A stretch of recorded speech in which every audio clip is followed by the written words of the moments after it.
Go ahead and kind of give an overview of the day and welcome everybody to day two. I wish I had the YouTube link for day one up yet, but unfortunately it's still at like 22% upload. I only finished it late last night, taking out the pauses and the breaks and stuff. So I'm working on that now.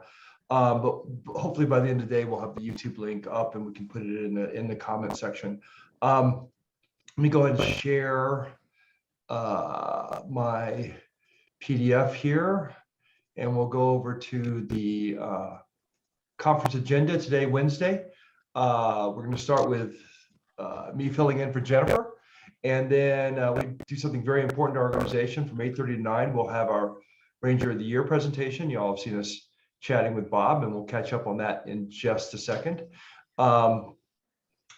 Throughout the rest of the day, we'll let's walk through the sort of agenda here. We're gonna have Ben Johnson from the Washington office talking about a lot of different special uses topics. Ben's got some things he wants to talk about, and we gave him a list of questions and things to talk about as well. So hopefully that'll be address a lot of things that we're all interested in. Labor law at 10 is always probably our most highly rated when we ask people what was the most useful thing we did at the conference. Labor law, given that many of us are located in states with difficult regulatory structures like California and have service-based businesses with a lot of people. We're going to talk labor law at 10. I tell folks all the time that labor law is invented. The legislators who think about labor law think about a steel mill in Pittsburgh where everybody works in the same room under the supervision of their manager, and they punch a time clock coming in, and they have this big break room where they can put all those labor posters on the wall. And so for a lot of us, it's difficult because that kind of thinking is a force fit to, well, geez, I hire people and we spend all our time out on the trail with our pack horses, or we're in a campground that has no electricity and no building in it. And so labor is always sort of an interesting topic for this group. Risk management, Pat Tabor will be back. He had a great presentation on valuing a business, and he's still somebody that you should look to as a resource if you're ever into that part of your business cycle that you'd like to think about selling or buying. But Pat is going to talk about risk management today, and beyond just, okay, I have an insurance policy, why do I have to worry about risk management? At noon, I'm going to talk again about buying existing business, only because I'm not a lawyer, an expert in anything, don't do a consulting business like Pat, or I'm not a representative of people, but I have happened to buy 3 Forest Service related businesses in 13 months. Wasn't my original intention to do so, but somehow the way the world worked. And so my new role of facilitating people's retirement. And so we'll talk about some of that experience. And it turns out the Forest Service has actually gotten, I think in part because the ski resort had a consolidation trend, the Forest Service has a pretty good knowledge and set of procedures now about how to do that. And that'll be the day. We'll be done at 12:30 Pacific time. And then tomorrow we'll be back at the later time again. We'll be back at 8:45. We're just starting earlier today for the Ranger of the Year. But now we kind of move to. I'm so sorry. I'm sure it's fun watching somebody scroll here. It always makes it crazy in a Zoom meeting and somebody's scrolling a document. I keep hitting the scroll button on my mouse because I keep thinking I can scroll their document, and it makes me crazy.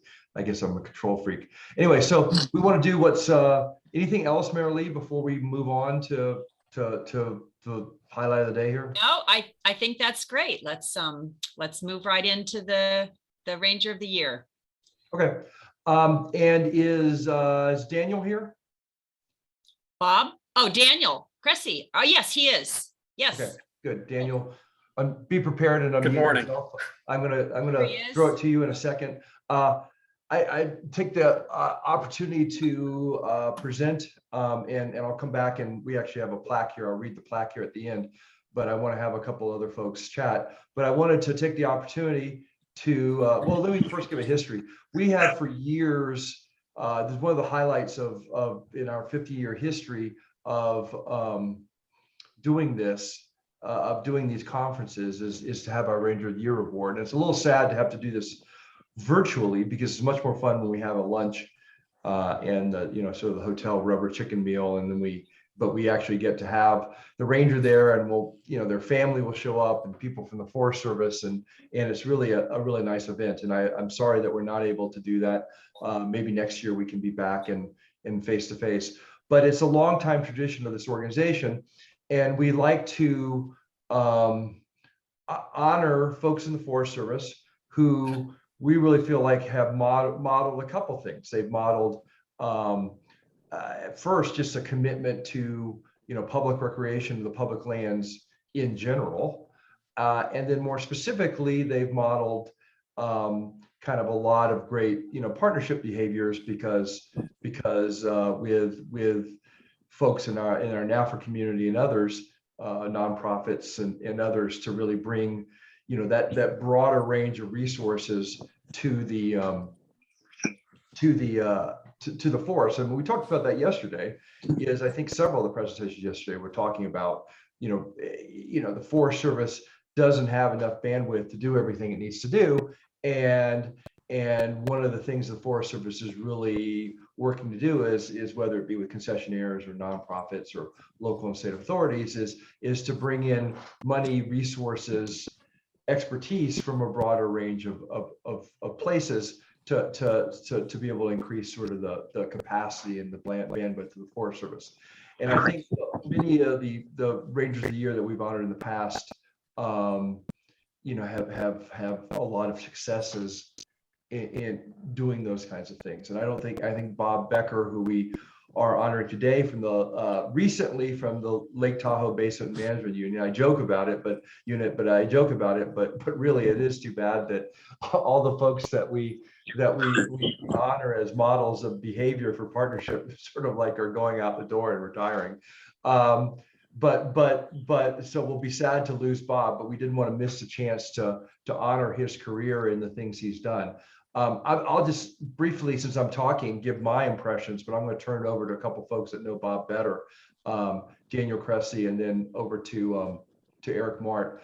I've worked with Bob for a year. My company came into the Lake Tahoe Granger Thigh, the big campground permit, last year, and have sat down with Bob kind of a number of times.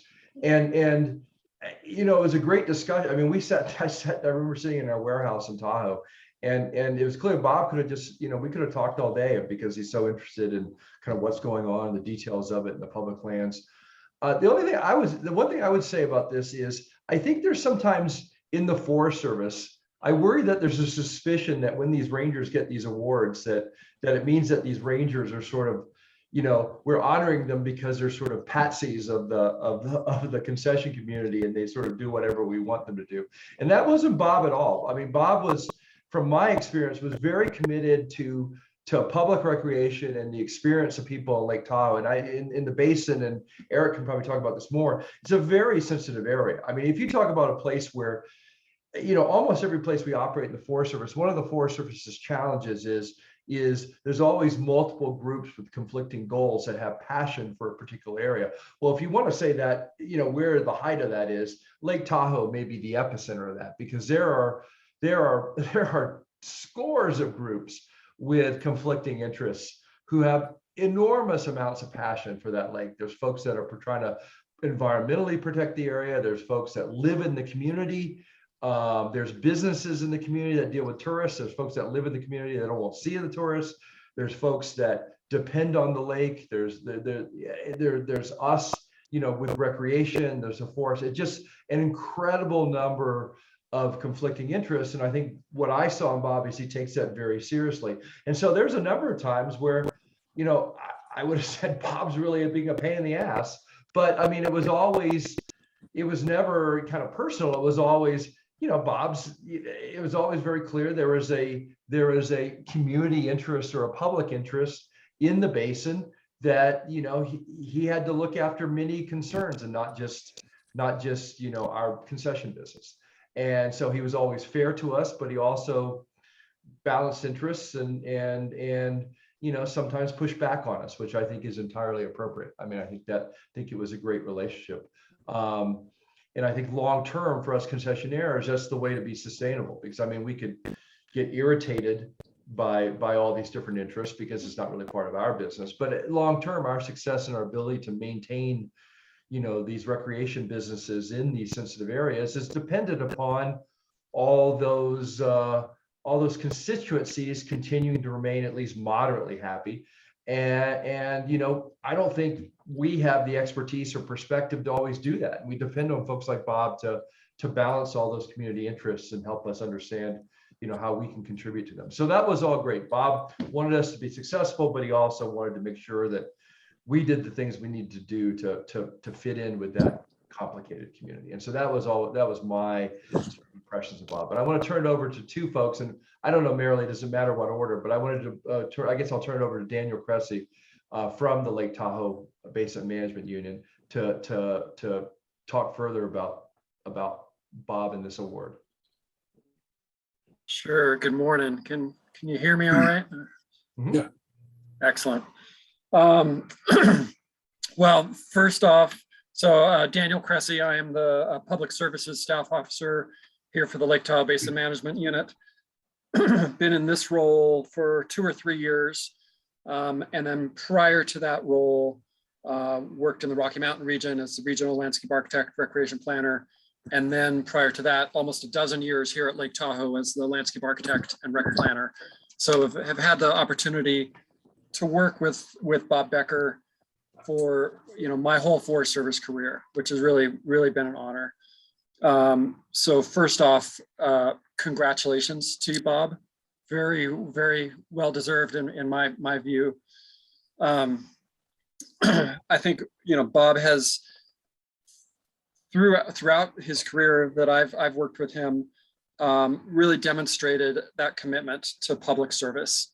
Really seeing and taking his role seriously as a steward of the commons, looking out for the public's opportunities for high quality recreation enjoyment, as well as stewardship of the ecological settings that high quality recreation is dependent on. So Bob has really brought that sort of holistic view of what is it about our mission that we're working towards, and really stepped up and just lived his values, I think, of caring for the land and serving people. It's really exceptional there. I think as Warren mentioned there, I think Bob has really taken to heart this the value of public-private relationships, partnerships for delivering on the mission, and like you said, Warren, really advocating for that public's the public benefit, government interests, that side of the equation, but also recognizing that the private sector has operates in a different sphere and has requirements to be successful, and that it's really important that our recreation provider partners are successful in order to meet the mission. So I think Bob has brought a sort of creative thinking to that. And then again, as Warren mentioned, that investment in personal relationships, I've really seen that with him. I know some folks on our staff have pushed back on him. You're spending too much time there. You're spending too much time talking with people and meeting with people. But I think that investment in relationships, it really it pays off. There builds a level of trust and understanding around what we're trying to accomplish together. So I'm not going to talk too much more, just talk real briefly on the arc of Bob's distinguished career. I kind of see it in kind of 3 chapters. Early on, Bob's worked as a firefighter for the Forest Service, worked as a wilderness ranger for the Forest Service, worked at our visitor centers and interpretive sites. Then, some time in the private sector, working for the airline industry, as well as working for environmental consulting arenas. And then coming back to the Forest Service, which is when I had the pleasure of meeting him. We actually started our Forest Service careers, or my Forest Service career, on the same day that Bob moved into his permanent Forest Service positions here as a community planner on the Lake Tahoe Basin, and really served in those roles of recreation planning, taking on prospectus for newly acquired property, eventually working through the delivery and management of Forest Service managed recreation sites. How do we get our vault toilets cleaned? Do the staff have the right equipment? How is their morale? So really caring about, not just the outcome of what's the public receiving there, but how are our staff that are being asked to do these challenging jobs, how are they doing? Do they have everything they need? Really being a supportive mentor and leader in that arena. And then more recently, moving into special use permit administration, for a number of our resorts, big lakeside resorts here at Lake Tahoe, Heavenly Mountain Resort as a ski area permit administrator for a little while. And then, of course, the long-term relationship as permit administrator for our campground and day use beach concession, first with CLM and now with Vista or Tahoe Recreation as the local operation it goes under. So I guess just in closing, congratulations to Bob on this Ranger of the Year award. I really think highly of you and can't imagine a better recipient. Excuse me, this never happens to anybody, right? Also, congratulations on your retirement. Bob retired here in February. He had initially planned to retire in the end of the calendar year, I believe, and pushed back his retirement a couple times because he was helping us work on prospectuses and really wanted to set us up for some resorts coming up here at the lake, and really wanted to leave us in a really good spot. So thank you for that, Bob. Congratulations again to that. And as you move into this new chapter and retirement kind of becomes a reality, I hope that you're able to not fully put away, but at least put in your pocket those glasses that you looked at when you recreate at Tahoe. Being a manager here, I know you shared that it's hard to recreate in the land that you manage because you just observe, oh, that bare trash can is unlocked. It should be locked. I should talk to somebody. So lots of those details. I hope that in this new chapter, you're able to enjoy recreating here in Tahoe as well as on other public lands, bringing your expertise and eyes, sharing what you observe as it makes sense, as part of our citizen stewardship cadre. We are all the public in public recreation. But I wish you all the best and look forward to spending time with you in our new situation, and hope you get to enjoy retirement and enjoy recreation. And I'm not sure if you're in Puerto Rico now or not, but cheers to you, Bob. Thank you, Daniel. That's terrific. I'm going to turn over, before I let Bob speak, I'm going to turn it over to Eric Mart. Eric worked for Bob for many years and worked with Bob for many years. And Eric was super excited when Bob won the vote to win the award this year. And so I'm going to let Eric give some thoughts. Yeah, good morning. Bob was many things, but he was never a patsy, for heaven's sakes. He was more a pain in the ass a lot of the times. But I will say, I retired at the end of 2020. So I beat him to retirement. But before that, I was president of California Land Management, which is a campground concession company that over the years it operated on 14 forests in 4 Western states. And in my 40 years in that role, I think Bob was among the most outstanding permit administrators I ever dealt with, even though he wasn't a patsy. He was based in Lake Tahoe when I met him. He was just a teenager when we met. And being based in Lake Tahoe, Warren alluded to this, as did Daniel. It's a special place, and it's not like any other place we've ever worked. Excuse me. It's got a lot of complexity, a lot of public scrutiny, but it is special. And Bob thought it was special, and he thought that this forest that managed it was special. So he made a commitment early on, when he was about 15, that he would make this concession work, that it would be a success. And not only would it be a success, but it would serve as an example to other forests. And we used to talk about that quite a bit because no other forest had the level of complexity surrounding it that Lake Tahoe did. Bob was always fair in his dealings with us. He tried very hard to understand the unique problems we faced in the private sector. Daniel alluded to these, but we really operate in a very different world than the Forest Service. And when we get to talking, we sometimes talk by each other because we don't understand that what's true in the Forest Service is not true for us. It's the same government that governs the Forest Service has different rules for us. So he tried very hard to understand that.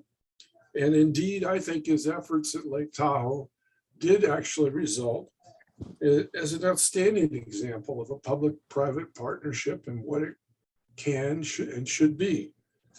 I really don't have much to add other than I hope to see Bob again one of these days up at the lake. We've talked about going out to dinner again. It'll be different because I won't have to try to make sure he's trying to manipulate me or something, but we can go out to dinner and just talk.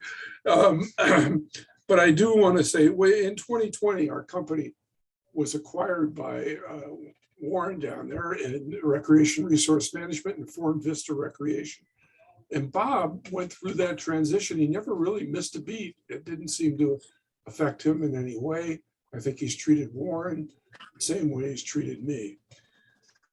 Anyway, my sincere congratulations, Bob. You're more than deserving of this award.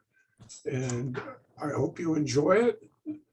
And I hope you enjoy your retirement. It took you a while to get there, but I hope you enjoy it.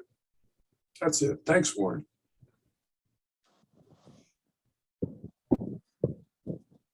Thank you, Eric. So I'm going to present the award here, which is going to have to be a little virtual, and then I'm going to turn it over to Bob. But I want to show that this is what the award is going to look like. So we'll just go virtual here.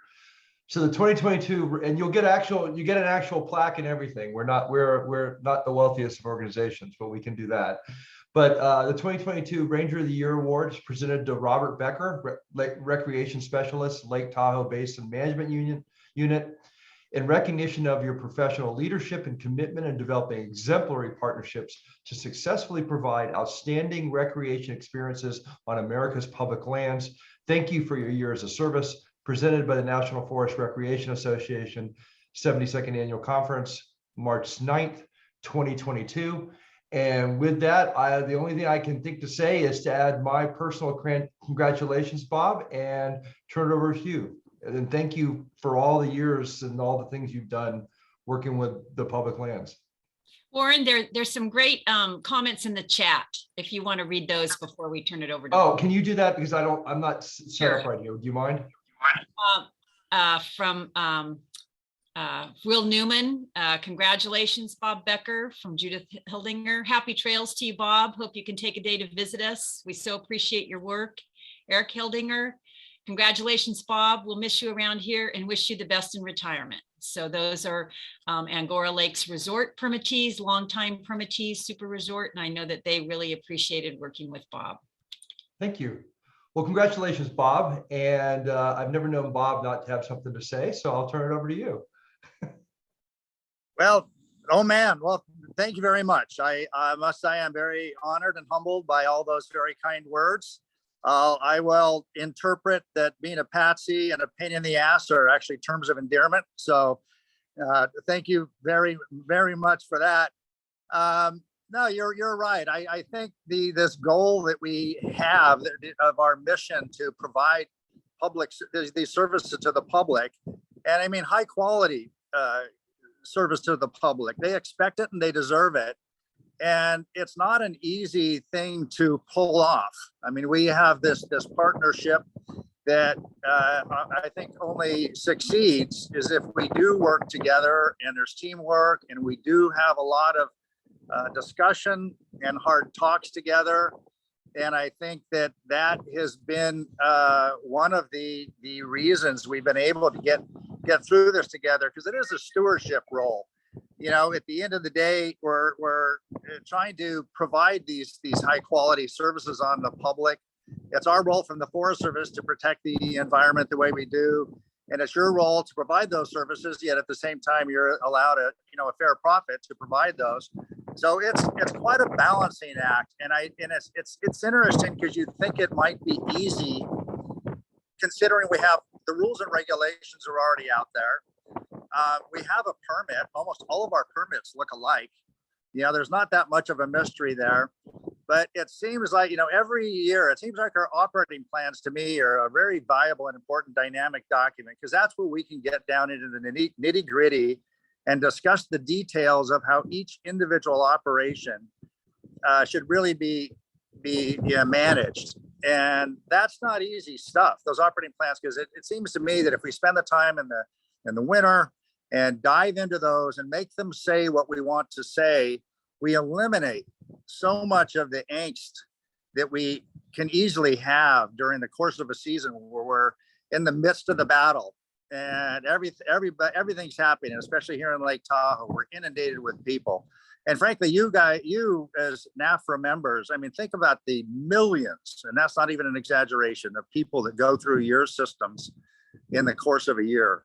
It really is a bit of magic that we're able to pull it off anyway. And of course, the public's not supposed to see the difficult part. It's like Disneyland. You're supposed to go to Disneyland and see nothing but the magic, but you don't know all the discussions and agony sometimes it takes to get to decisions so we can actually operate smoothly and in agreement and have the good relationships that we do. And I think we have had some good relationships. I've always accused Eric when he has his early season trainings, as one of the things they do after their daily trainings and everybody's finished, they take their management into a room, and that's where they light up the cigars and have their real conversations about how they're going to manage their permit administrators on the Forest Service. And I've always been convinced, they've always said, well, when Bob asks something, just say yes, and then we'll figure it out later.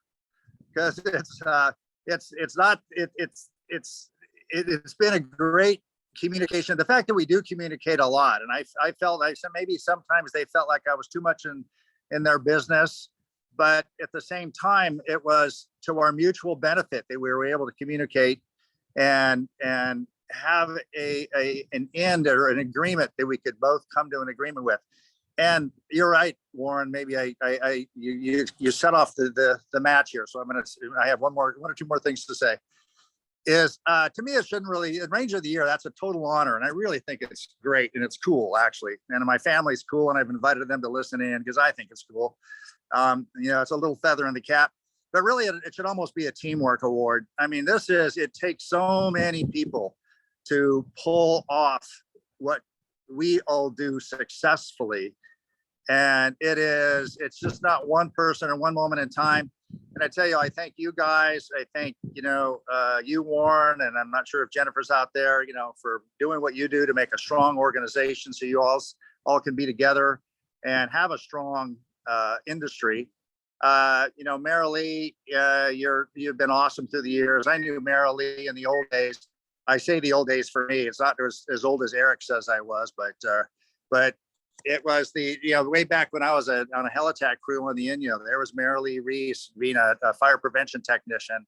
And she was always one of those amazingly bright people out there working for the Forest Service. And I've known her now throughout the years, and it's been a great relationship. And she is a great advocate for you guys, an amazing advocate. And if you call me a pain in the ass, I ain't holding a candle to Mary Lee, because she is a bulldog when it comes to defending your interests. And so I say that. Then I'd also like to reach out to Eric a little bit. Eric, working with you throughout the years has been actually one of the joys of my career. You're a truly a dignified gentleman and a good businessman and fair. And you always seem to bring a real measured reason into the room when we were having all these hard discussions. And you and your team, I appreciate it, because you always threw me some of your really high quality Uh-oh.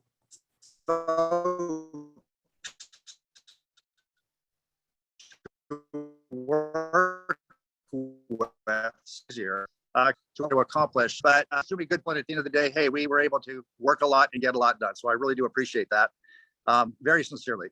On the Forest Service side, I again, it's go ahead, Eric. I'm sorry. No, I was just going to say thank you for that. That's nice. Yeah. And someone had to bring in measured reason, or the meetings wouldn't have gone anywhere. Well, yeah, it was. Yeah, we both approached things from a different angle, a different lens, and we needed to figure it out. Yeah. So no, that was much appreciated. And on the Forest Service side, again, this should be a teamwork award. You know, I've had so many people that have been behind me, starting from the very beginning, from the Colin West to the Bob and Jackie to Mike St. Michel, Mike Garino, you know, Gay Itel for hiring me.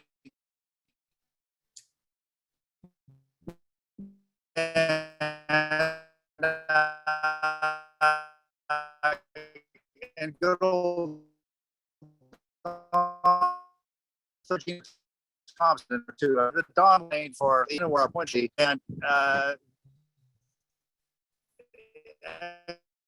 again, I was just the newsman. I was just side also. It wasn't just one person. So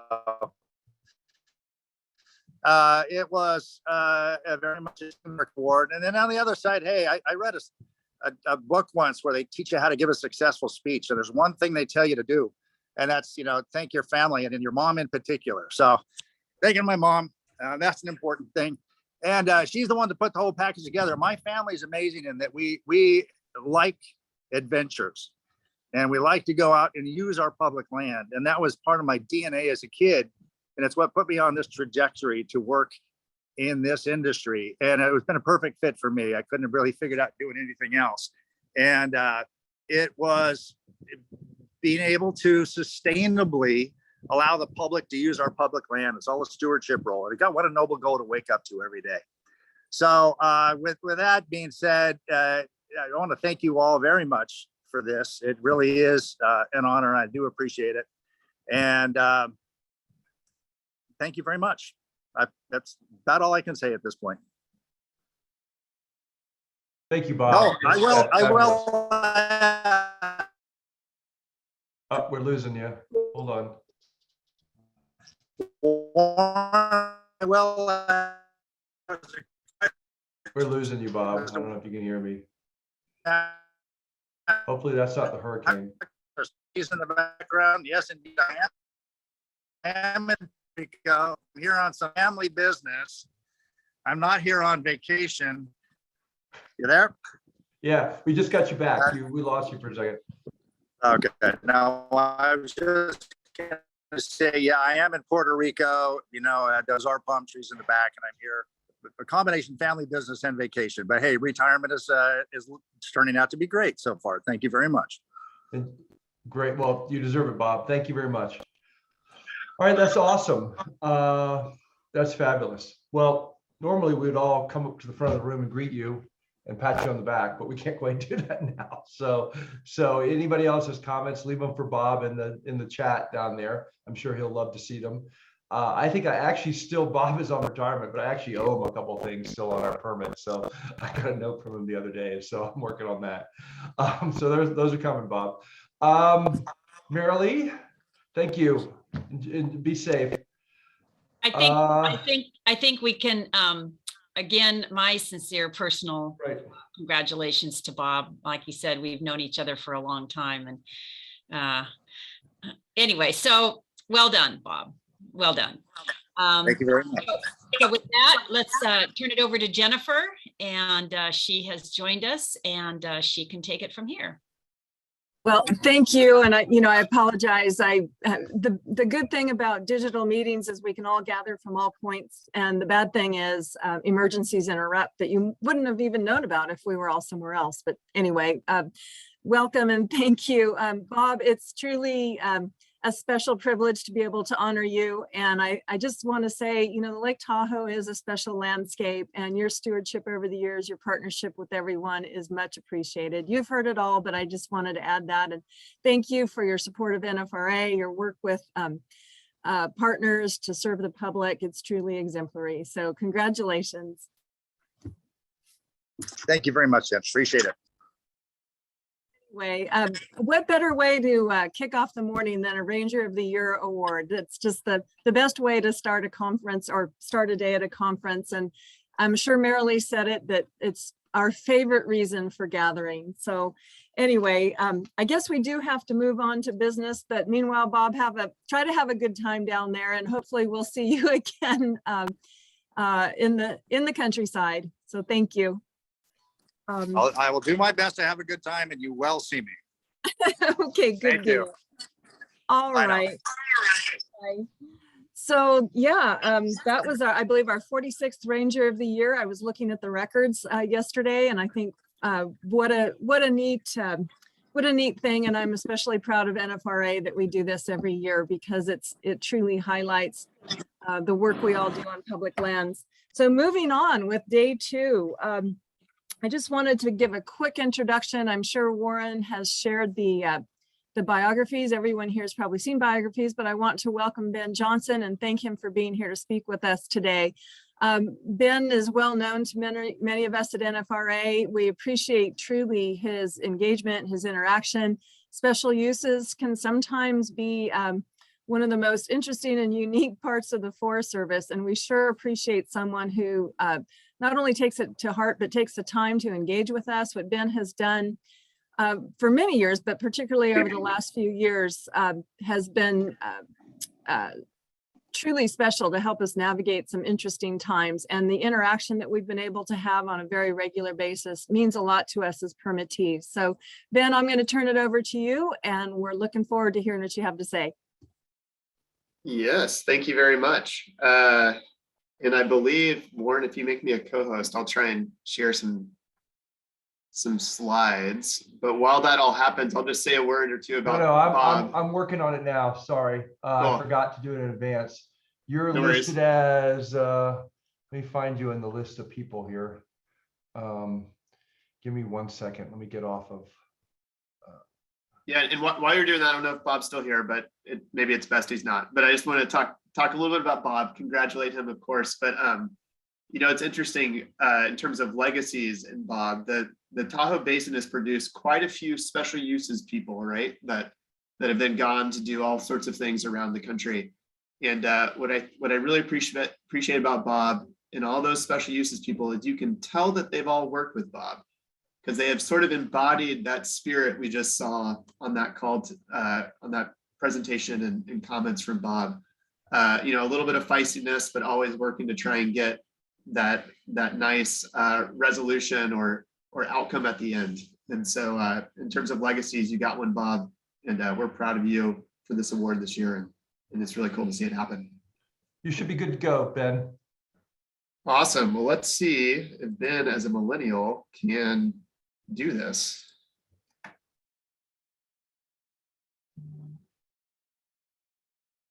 All All right. right. Good.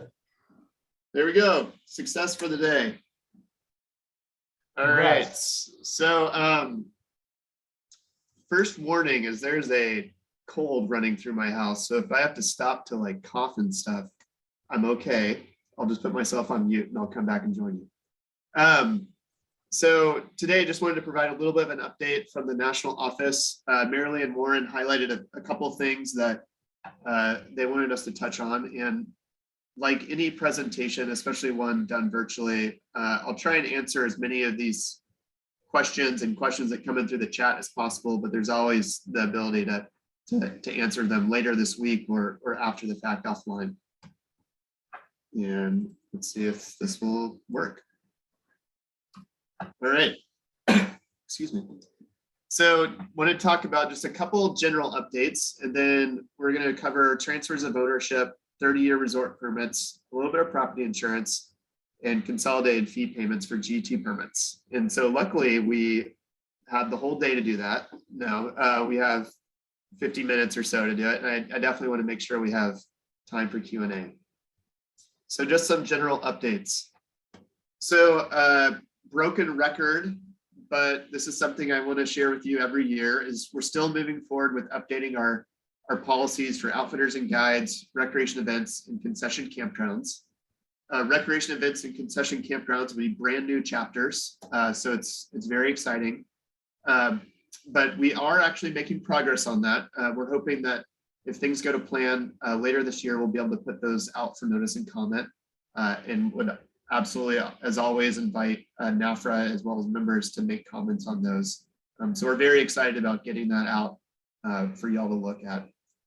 Generally, when thinking about the past year, y'all have probably experienced this or seen this a little bit as well, but we're definitely seeing a rise in transfers of ownership, right? That's probably why I merely asked that we cover that process today. And it's not just in certain parts of our permitting program. You know, it's not just campgrounds, it's not just outfitters and guides, it's just sort of happening all over. And so whether that's a remnant impact of COVID, or if that's some sort of generational shift that we're just kind of seeing, it's definitely a real thing and affecting quite a few units. Additionally, we definitely understand, and you heard it in the presentation yesterday, that there are still issues with the availability of property insurance for concession campground permits. It's something I'll talk to a little bit, and we're definitely monitoring it and trying to decide what the appropriate policy step may be. And then on the staffing front, you probably experienced this with your permit administrators or authorized officers. There's a pretty steady churn of actings these days, and the Washington office is no different. So we currently have we have an acting director, we have 2 acting assistant directors. Some of you may have interacted with Tracy Tophoven in the past. She's actually taken a new job with the research station in Milwaukee. And so we are currently, I believe, about to be flying the advertisements for those positions. And then also at a more local level, you heard Chris yesterday talk about these collective hiring events that are occurring over this year.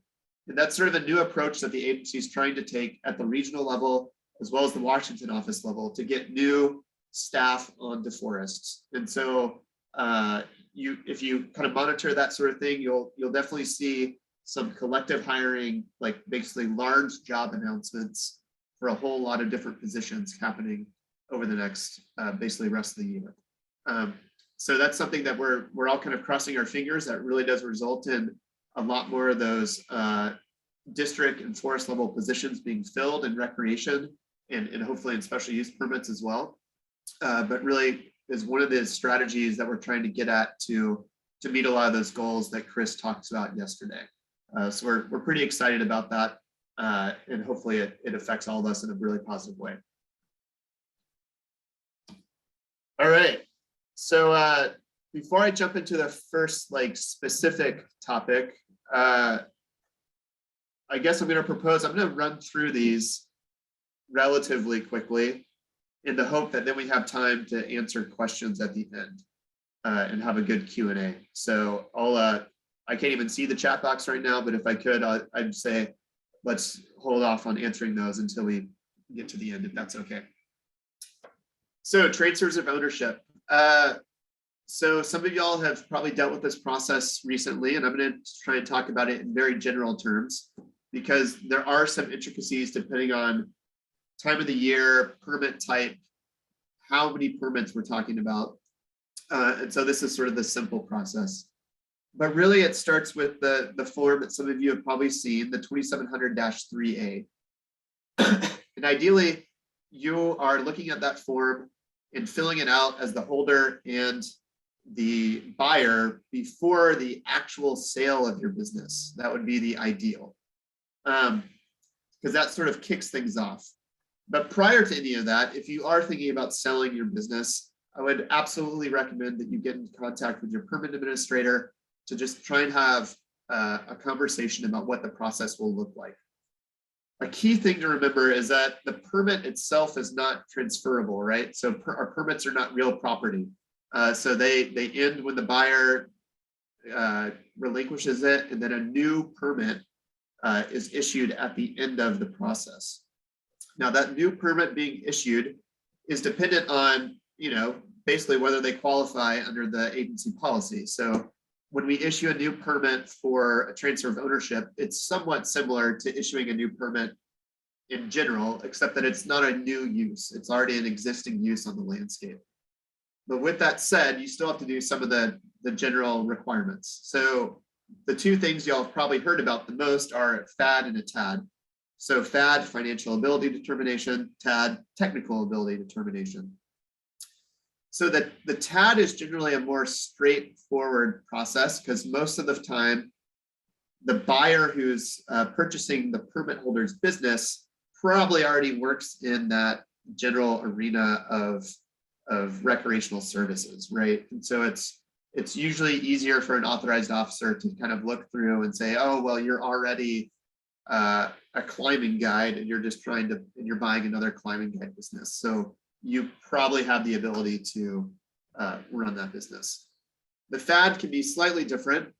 Typically, FADs are really trying to look at and ensure that the business expansion of the buyer, from a financial perspective, they have everything they need to do to be able to be successful. And so this can sort of, I'll just use the sliding scale analogy. If it's multiple permits or it's big permits, et cetera, the FAD process can be more complex. With the most, with kind of the most complex or an often used option is to engage with our Albuquerque service branch to actually conduct that FAD for you. I'll talk about that in a minute. Now, as the seller, you also want to ensure that any outstanding land use fees or non-compliance issues are resolved. So the land use fees is probably more of a timing question, right? Depending on when you're trying to sell the business, you may still need to pay last year's fees, et cetera. Non-compliance issues, generally, y'all are probably monitoring that anyways, right? Like if you get a letter of non-compliance, you're not just letting it sit. You're going to try to resolve that issue before you would even probably think about selling a business anyways, but that's just something to keep in mind. So financial ability determination. So in a lot of our cases, the Albuquerque branch will handle this. And what they do is they, once staff is assigned, you'll interact with that person and they'll request a whole bunch of financial documents. They use that to then provide a report to the authorized officer. So that report doesn't necessarily tell the authorized officer what to do. It just kind of paints a picture of the financial situation and possibly contains a recommendation. That process, when we engage with Albuquerque, can take up to 30 days. Now, the key is that 30-day clock really only starts once they've received all the documents that they actually need. And so there can oftentimes be back and forth between Albuquerque and the holder or the buyer to get those appropriate documents. But that's a timeline to think about when you're going through the process and starting it off.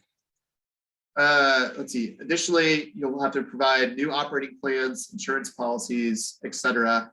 There are some intricacies to that depending on what the exact situation is, but that's generally the case. And then it's also important to realize that the new permit will be issued for the same use and under the same terms and conditions as the prior permit. Again, there are some differences between permit types. And so, we might issue the permit, for example, underneath the outfitting and guiding allocation provisions, right? Things of that nature, but generally this is the case. All right, transfers of ownership. Now, 30-year permits for resorts. So, some of you may already know this, but the discretion for a 30-year private resort permit is at the regional forester level. And so the forest supervisor can sign a 20-year permit, but at the 30-year permit, at least in the national policy, sits at the regional forester. I know that some of y'all have tried to do this and have run into roadblocks, and this might be a good item to have a discussion on once the presentation's over. But you know, my general recommendation is to talk with your local permit administrator and line officer on how to engage with the regional office on a 30-year permit. Generally, from the Washington office, our guidance is to issue permits for the longest permit term possible, right? But that's general guidance. So depending on the situation, the regional forester or the forest might have some other local circumstance that precludes them from going that route. But perhaps we can touch on that in the Q&A. Property insurance. So this is a little bit of a continuation of yesterday's conversation, but I wanted to just highlight kind of the current policy in the Forest Service. And this is really only specific to concession campground operations or other permits for other types of federally owned facilities. So authorized officers have the discretion to require property insurance when a new prospectus is created. So that is the decision point of whether or not there will be property insurance for that permit, whether it's a 5+5 year concession permit or a 10+5. It's part of the bid package, right? So once it's decided, you cannot necessarily change it after the fact. Now that obviously creates a tension, right? Because we're issuing what are essentially 10 and 15-year permits. And so a lot can change, as we've seen in the greater world, that could affect that property insurance requirement. And Steve and his team covered that in depth yesterday. So we understand that the insurance market's been pretty dynamic, as we covered yesterday. And so last year, one thing we tried to do was offer a temporary reprieve process for current permit holders that were unable to get coverage. And we had kind of two instances of that, an initial 6 months and then a second 6 months. But one thing that we kind of noticed, and Steve, you shed some light on it yesterday, but we didn't get a lot of takers on that. I think we maybe had 2 or 3 forests that submitted documents nationwide. And so that's intriguing to us. So if anyone has any comments, once the presentation's over, I'd love to hear maybe from the concession perspective or Steve, your team's perspective, kind of what happened there.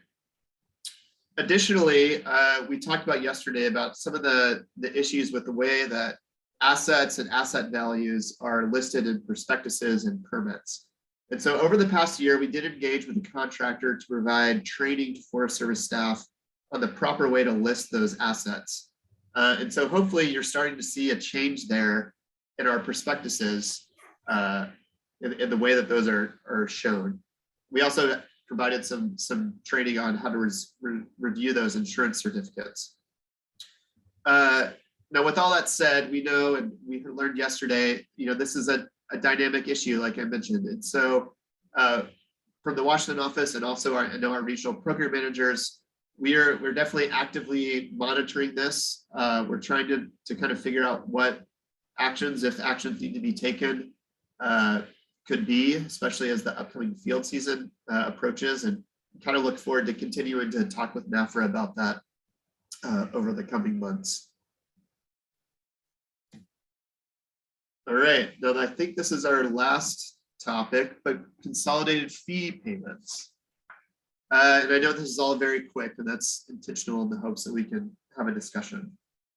So we're starting to see more and more prospectuses, especially in the last year, that have contained the what in the prospectus process is an optional consolidated fee option in exchange for longer permit terms. And so this is specific to that 10+5 year permit package. And I'll be honest that this, like it says, this authority has been around for some time, but we've only really started to see it used more and more over the past couple of years. And we realized that that could be an issue in terms of implementation. Now, when the consolidated fees are required. So that fee can either be paid and held by the agency to complete the work, or the work can be done by the permit holder. So in that sense, it's very similar to a standard GT offset.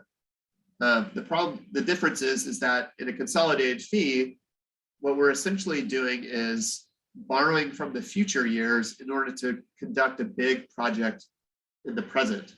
And that's really the intent around it, is to try and get at some of that deferred maintenance.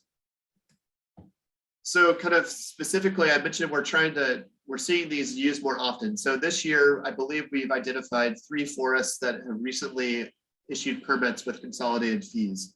And so we're trying to work with them directly and through the regions on kind of the mechanics of documenting these consolidated fees using the normal GT offset form.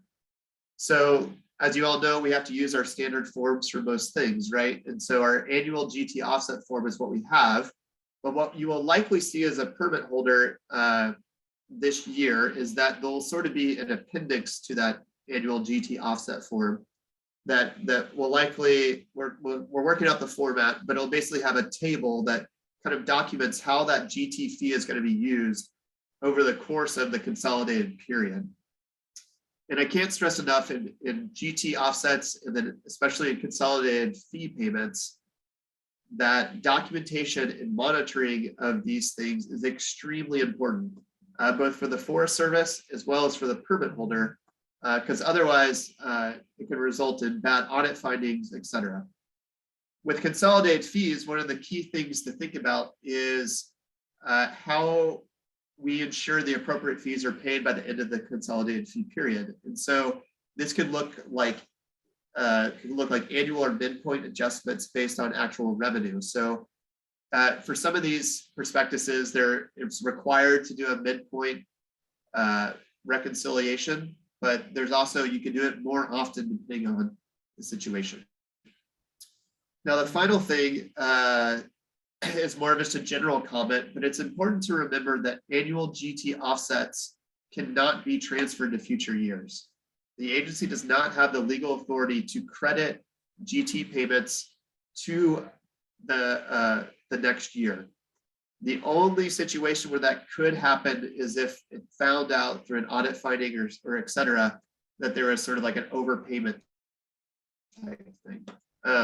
But in general, that you should be aware of this, you cannot transfer GT credits to future years. With consolidated fees, it's slightly different because we're, again, borrowing from the future and expending that money the first year to 18 months or 2 years of that permit in an ideal world. And so that is the one situation where you have a little more flexibility between the GT offsets each year because it's being consolidated. So with that, I think we can just open it up to questions, and maybe I'll go to Werner Merrily and kind of see what all has been, or Jen, sorry, I don't know. And Jen, you're on mute. Right. God, classic Zoom mistake. So yeah, we have a couple of questions. First one I think we'll take up from Kevin. I don't know if Kevin wants to unmute and ask his question, or Kevin, you want me to read it? Sure, I can ask him. Hey, Ben. Hey, I just was wondering, I think in months or years past, you shared with us a prior version of the 2700-3A form, the one you use for transfers. And that form was great because it covered more of the variety of situations that occur. The current one is kind of limited to assuming a certain kind of transactions happening. And perhaps just as, or more importantly, it made it really, really clear to the permittee that if the sale didn't go through, the permit would go back to the original permittee. And I know that's in the handbook, but that's caused a lot of angst for people that are asked to sign that, because they're like, because the way it's written, it's like, you're giving up your permit, period. So I'm just wondering if you could update us on where that revised version is, as far as, is that something that might be coming out soon as a final usable version? Yeah, so we're about to get super policy wonky, but also all of our forms expire every 3 years, right? Like, hooray. But that's like a procedural thing. with the government. And so we are actually right in the process of renewing all of those forms, which for the most part doesn't mean much. But I know that like NFRA, for example, y'all commented on some of the proposed changes to those forms. And so my understanding is that that's sort of an any day now type thing, that we hope that those forms will be approved. But I can't really speak to a specific date on that one, Kevin. It's a little out of our hands. It goes to other agencies and they have to tell us when things are good. Hope that helps. Possibly not. Okay. Yeah, and then we've got another question from Wally. And feel free, Wally, if you want to unmute, but I'll read it. What if you have an overpayment because of fire closures? Can a credit be carried over at that point? Yeah, so it sounds like the overpayment was maybe because of the estimated fee at the beginning versus end of year. So if that's a situation, then it seems like the more likely scenario would be that we would actually, when they pay their final fees, there'd be a reconciliation, right? So I don't believe it could be carried over, but that's definitely something we can. Ben, this is Trisha Spear. I was actually asking that question. So we had an incident here in Arizona, which we performed GT work to offset. Oh, I see what you're saying. And then they closed us down for a fire order, a stage 3 fire order, which then we had a bunch of refunds, which then we actually overpaid a lot of money because of that. Gotcha. So is there a way to actually credit that to the next year because of the closure? Let me look into that one. I don't know if I have that answer right in my head, Trisha. That's not unusual, Ben. There's always a tension that, especially in these short season forests, that there's a lot of pressure to spend the GT, which means it's got to be spent. You got to start early in the year, but Yeah. the fires usually shut things down more like, Right. September, August, and a lot of that stuff gets spent, but a lot of, if you wait till you guaranteed to have all the revenue, it's too late. The snows have fallen. So we have that tension a lot. And the mass closures in California and Arizona the last few years, we've had 2 statewide closures in Arizona in 3 years, and we've had 2 in California in the last 2 years. Just contribute to that. Okay. Yeah, no, that's something we can definitely follow up on. That's a good point. Can I may have missed this earlier because I was talking to a later speaker today and working on logistics, so I apologize. I missed part of what you were saying, but I don't know if this was addressed. This isn't quite in your bailiwick, but I'm curious if you've heard any discussion about Forest Service policy vis-a-vis these big statewide closures. I remember there was the closure, sort of 2 years ago in California, and said, "Oh, we're never going to do that again." And then it happened again this last year. And I know Arizona has sort of done these just in case statewide closures across July 4th, 2 out of the last 3 years. And so it's painful. I mean, if you close across July 4th or Labor Day for 2 or 3 weeks, it probably trashes our entire year financially. I can understand if there's a fire at the gates when there's nothing around, it's more frustrating. Has there been discussion about policy vis-a-vis those? Is that the wave of the future? Is it something we're trying to avoid? Yeah, those are definitely discussions that I'm not involved in. And I think they typically happen at the forest and regional level amongst those line officers.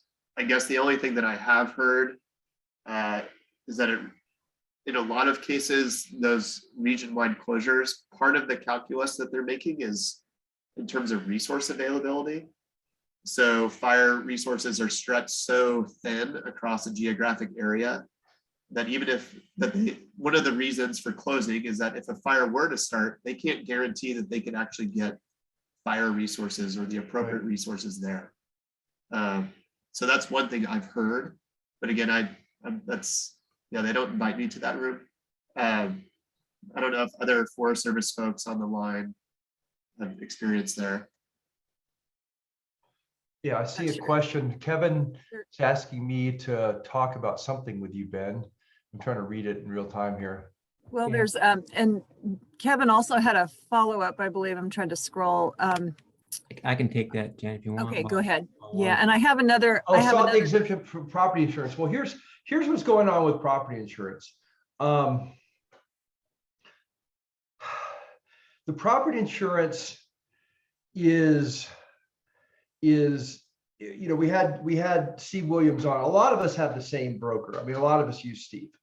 And Steve managed, one of the reasons, there's a couple of reasons why the exemption didn't get used as often. One reason was CLM was absolutely going to be uninsured in 2019. It was 2019 in October. Their policy expired and they could not get anybody. I mean, it expired in October. And as we talked about yesterday, I don't know if you're on, Ben, but you know, during the fire season, it was a really hard time to get renewals, because if there's active fires burning, as there was kind of in several places in CLM, they just wouldn't renew. And so they just did not. The only thing that saved that is because Eric and I were already pretty close to doing an acquisition. I went ahead and endorsed all his policy, all his locations onto mine. I paid his insurance. Now, eventually that worked out because we ended up merged and it worked out and we had a way of settling that. But we could endorse it on my policy, but we came really close there. And then I know Base Camp came within days on their December 31st renewal of having nothing. And then Steve Williams cobbled together this policy that was like 4 different insurers taking 25% each of the risk. And so to some extent, the advantage is we have a fabulous insurer who's running around the world cobbling together these property insurance requirements. But I mean, we're literally, the fact that a lot of us didn't take the exemption is hiding the fact that we're all, you know, teetering on a tightrope in a 30-mile-an-hour wind. I mean, we're just barely keeping the property insurance together. And we have the same thing. I have to renew in May, and it's not clear how we're going to do it. I mean, and I trust that Steve will cobble something together, and we may have it. And because the fire season wasn't horrible last year, but it's tough. And so basically a lot of us skated through right on the margin. And so I think what's being hidden by the fact that there's not a lot of exemptions asked for is just how close it was in so many cases. I mean, CLM, well, if they hadn't been actively talking an acquisition with us, they would have been uninsured across their whole portfolio on October 1st. It was, I mean, the only thing that saved them is that we were in acquisition talks and I was willing to take a chance and endorse and pay their insurance for them, endorse it onto mine. So that was what's going on. So there's a little bit of a flavor of, there's a lot of complexity under the surface. And I think the main reason that we didn't ask for is like 2 words. It's Steve Williams. Steve bailed a lot of us out because he's focused on this sector and he's a very good insurance guy.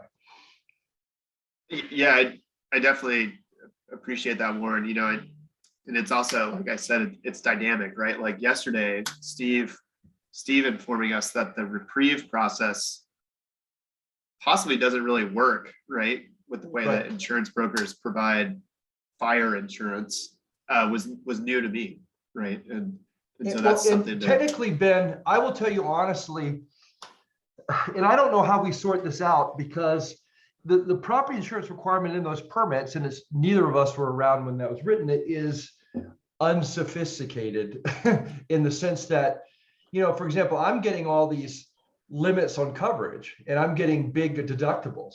Does that violate the insurance policy rule? I mean, you know, there's no limit on my deductible. I mean, I guess if it says you need $1 million insurance, I could get $1 million insurance with $1 million deductible and you're not really covered, but there's a policy. So there's a lot of, one of the things I'm learning, and I think the Forest Service is learning, is there's a lot to these property insurance requirements and a lot to how they manage the risk.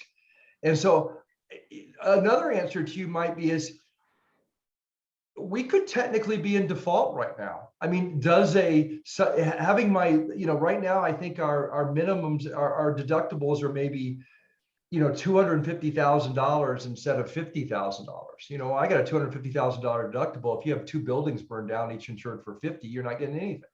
Are you insured? Am I in default? All I could get was the one with the big deductible.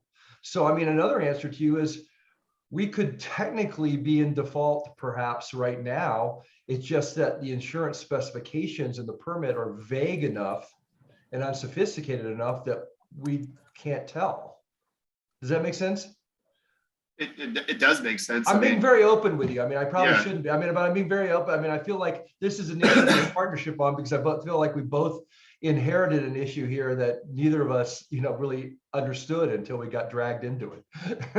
Well, I also think that like this issue that we're collectively dealing with is like a generational issue, right? Like this is Right. not going away Right, this year or next year right. or whatever. And so like some of those longer term ideas that I think you and Steve and others were sharing yesterday around looking at parallels to like flood risk programs, et cetera, et cetera.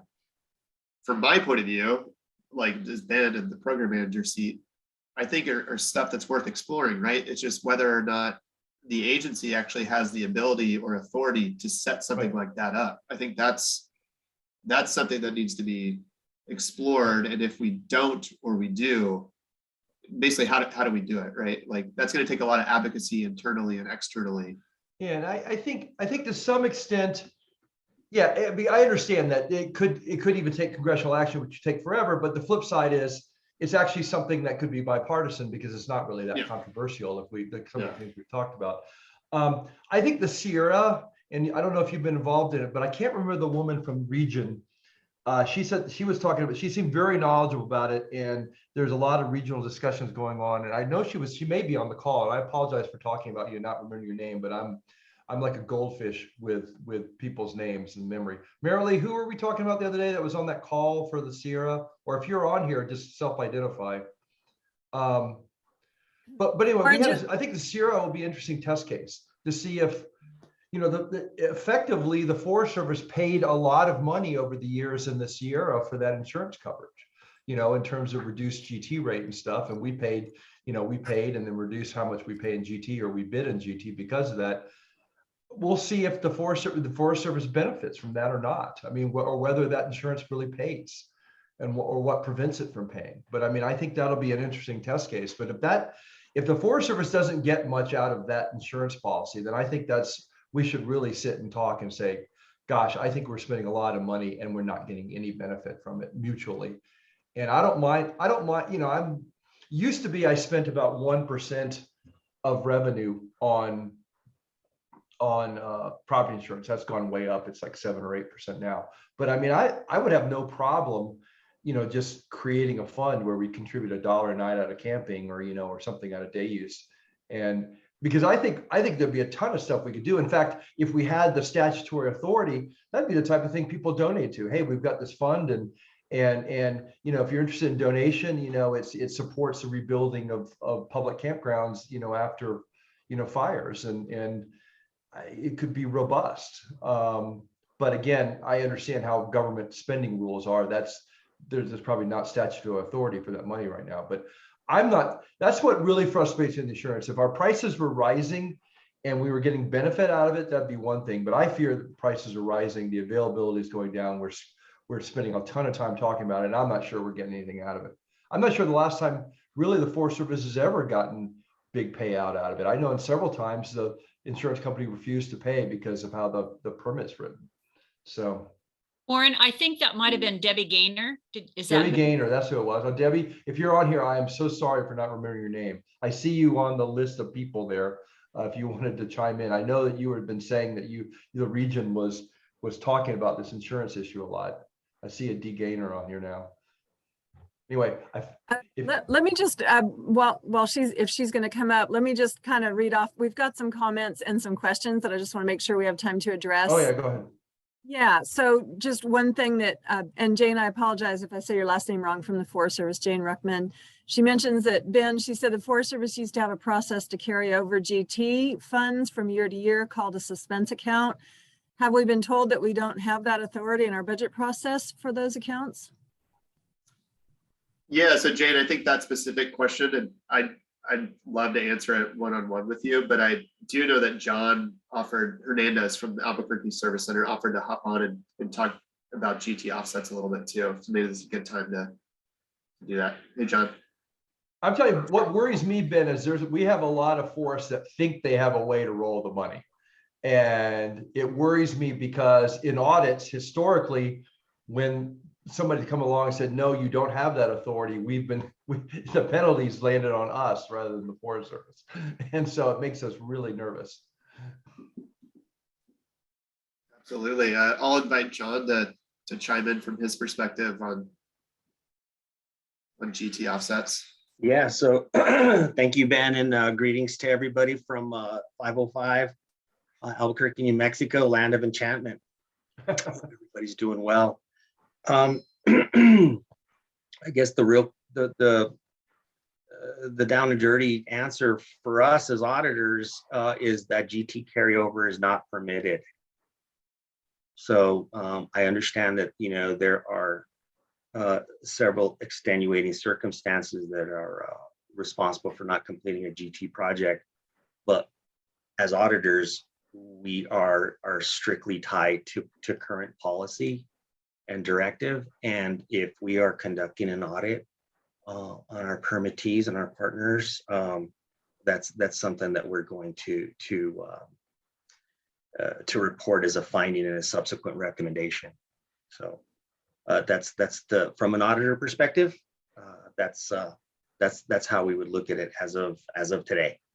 So I just thought I'd just chime in. That's helpful. And you know, and what worries there were us better is, news. Yeah, what worries us is I will tell you, Ben, I can talk to you offline, but I have forests, and it's not one, it's 3 or 4 that are actively telling me, no, we got this under control. We have a process. You know, we have money from last year. I want you to spend it this year in GT. And so we're torn because, you know, they're our authorized officer and they're supposed to be an expert, but we're worried that we're getting set up for hell. Now, I do know in an audit, even if the audit came back and said, you know, such and such, the forest supervisor can overrule the audit results. And we have had a couple of times where the forest supervisor says, hey, yeah, my folks authorized this. I'm going to overrule this part of the audit because it wouldn't be fair to impose upon you. But it still puts us in a really difficult spot. So, but I mean, I'm just telling you straight up, this is not just us. I'm happy to follow the rules and write a check for the amount left over. I'm talking, there are forests out there that want to use that money and are telling us, no, we got it under control. We have a way of doing this. And it makes me nervous. So. Sorry. 100% Warren. That's why that's the beauty of these conversations at NFRA. And then also we're doing similar messages through our regions too.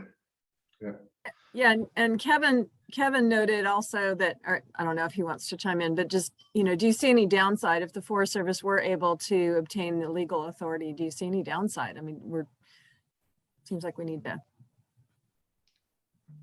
Yeah, I mean, essentially fee retention for Granger Thigh permits. I am always a fan of fee retention, but whether it can navigate the process, I guess we'll see. And Ben, would the same view apply to if there was legislation that authorized you guys to carry GT fees forward? Just because I know if we were able to get that forward, it would come back to the agency. What do you think?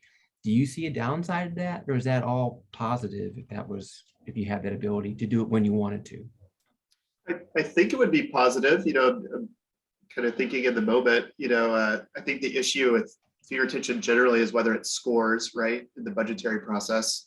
That's the first reason people say no, but perhaps there's a way to, I don't know, maybe the money still goes to Treasury, but we just have longer to spend it and something like that. But yeah, interesting to think through.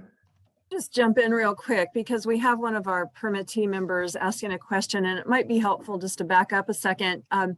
He's asking, and Clay, feel free to chime in, but he's asking if you would, Ben, go back to the basics of the consolidated fee payment, what it means, who it applies to, how it works. I think we need to just cover that real quick, just to.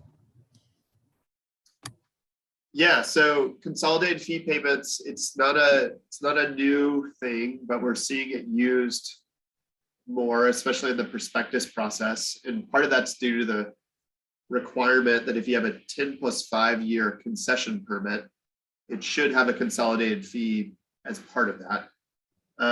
And so it's sort of similar to what maybe in the past was referred to as accelerated GT, or I feel like we talked about it in another way and I can't remember it right now. Multi-year. Yeah, multi-year, yeah. Except that in this one, it's actually part of the prospectus process. So it's like it's a bid requirement, right? Versus accelerated GT, that conversation is sort of like you started at any point in the process of the permit. And maybe it's just for a couple of years, maybe it's whatever. So these are things you'd be notified of in the prospectus process. You know, up to 5 years, let's say, is probably what's typically listed. And essentially the idea is you have a bunch of work you want to start at the beginning of the permit term. So you're going to take 5 years worth of fees to, let's say, replace the water system and repave the campground. And it just takes more money than what you're getting on an annual basis. So you're going to do that. And then essentially you spend all that money up front.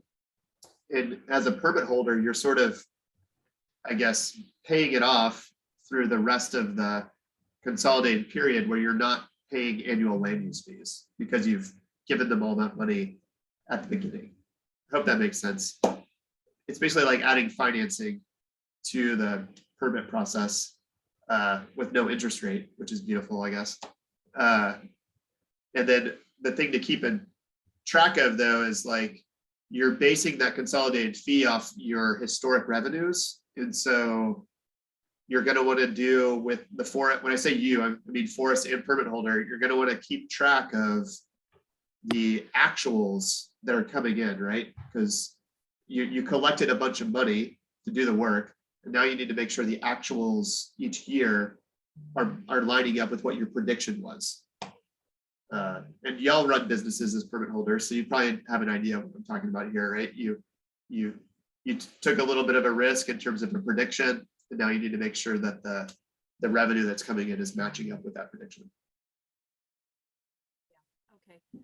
Esther says we need to be careful to differentiate between carrying over fees due to offset claims in a year, but not allowed due to factors like fire closure or cost overruns.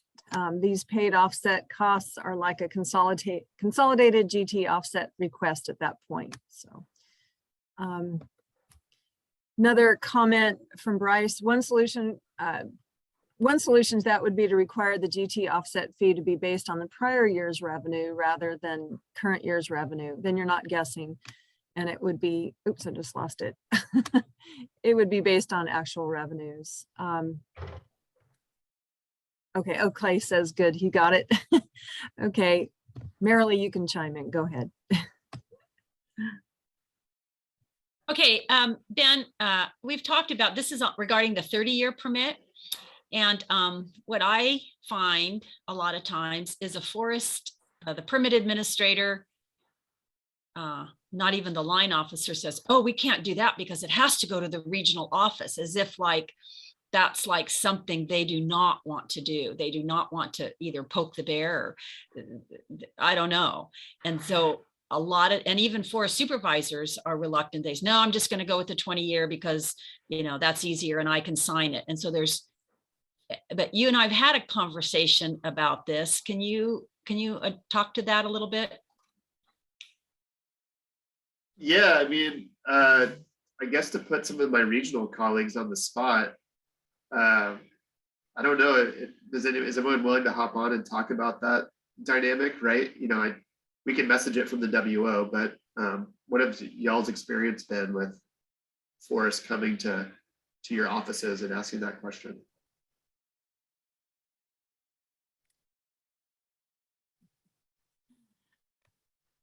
No one wants to weigh in. Hey, Ben, this is Joe Stubendick. I'm formerly a permit administrator on the Shasta Trinity National Forest. I'm currently the rec officer. so not entirely in the recreation vein, but in prior to this, I was working in non-recreation special uses. And we had a similar thing where, you know, above 20 years, you'd have to go to the regional office to get that look. And a lot of the times, the reason that that request didn't go up was because that was then adding an unknown time window, adding on to a somewhat already lengthy process to get that permit. So if if the forest can get through the process in say 6 months, and you go to the regional office to get another 10 years, you don't know if that's a month or 2 months or 3 months. And then the other thing, and I just suspect this might be the case, is there's this sense of like, oh, am I airing my dirty laundry? Like maybe the regional office will catch my mistakes and make me look bad. I don't know if that's the full extent of it, but I will say that like from other operations within special uses from a forest perspective going up, I can say that that's been some of that hesitation. A lot of it's been driven by the potential permit holder too, like, oh, just get me 20 years because I need it now. And our process, as I'm sure most of the folks on this call understand, take longer than you might think it should. And so if you're adding another layer to that, it's adding more time. So I think that's from a forest perspective looking up. And then like Ben gave his WO perspective looking down. So I don't know if that helps add some clarity. Warren, can you unmute Debbie Gaynor? She has some comments to this. She can't seem to get unmuted. I see her on here.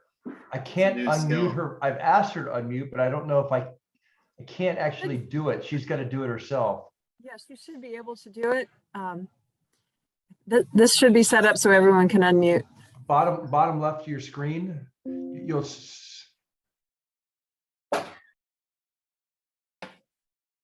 I think Well, while we wait, she's Joe, that was disappeared, I think. perfect feedback, I think, for the conversation, right? Like that is the reality of, oh, I could add another 3 months. And do we want to go through that? Whether does the forest or the permit holder want to go through that?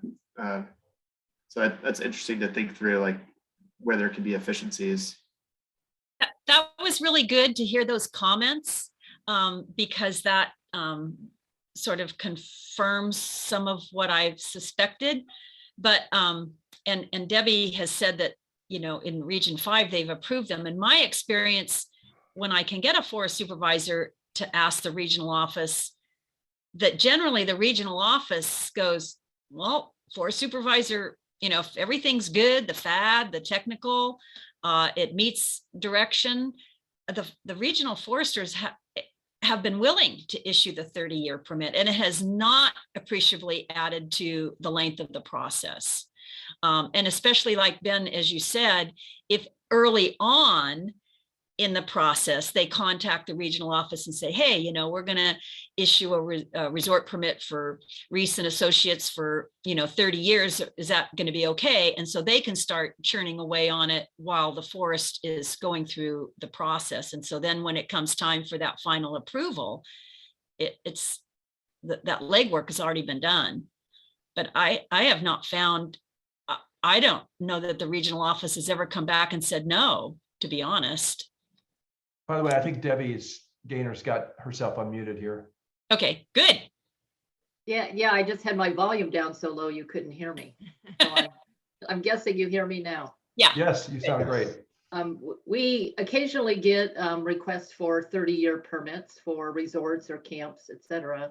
And there's a pretty simple process. I send templates to the forest for the request, as long as there's good rationale for why to issue a 30-year permit. It's good to do it, especially for those uses that have been ongoing for many, many years. So we haven't, since I've been there, we haven't denied any of those requests. So I think it's really possible. I'm just not sure that forests understand the process. And Debbie, if I can add to that, like from the forest perspective, I mentioned, oh, well, it might be 3 more months or whatever that time is. It's maybe less, maybe more. I don't know. But I have the longer that I've been in my career, in my position, the more I have realized that it is worth the extra time to go to the regional office if it means you get 10 more years. Like, oh, so I pay 3 months to get 10 more years. Like that is worth it from just a managing permit loads from a forest perspective, you know, especially if there's not that risk, you know, that resort, you know, that thing. You know, I was dealing with power lines and comm sites. Those power lines and comm sites aren't going anywhere in 30 years, you know? So I agree. The longer the term, the better. And I see a note about the NEPA process, and it really shouldn't be any part of the NEPA process. If it's an ongoing use, it's still approved. And if there's no increase in scope or scale, the length of the permit is different than the use itself. So I wouldn't see any difference in scope or scale. It would just automatically allow for a longer permit term. Yeah, Debbie, sometimes I do want to say sometimes, you know, we can nudge, say it's been a 20-year permit, qualifies for a 30, you know, should have been a 30, whatever, and it's time for a reissuance.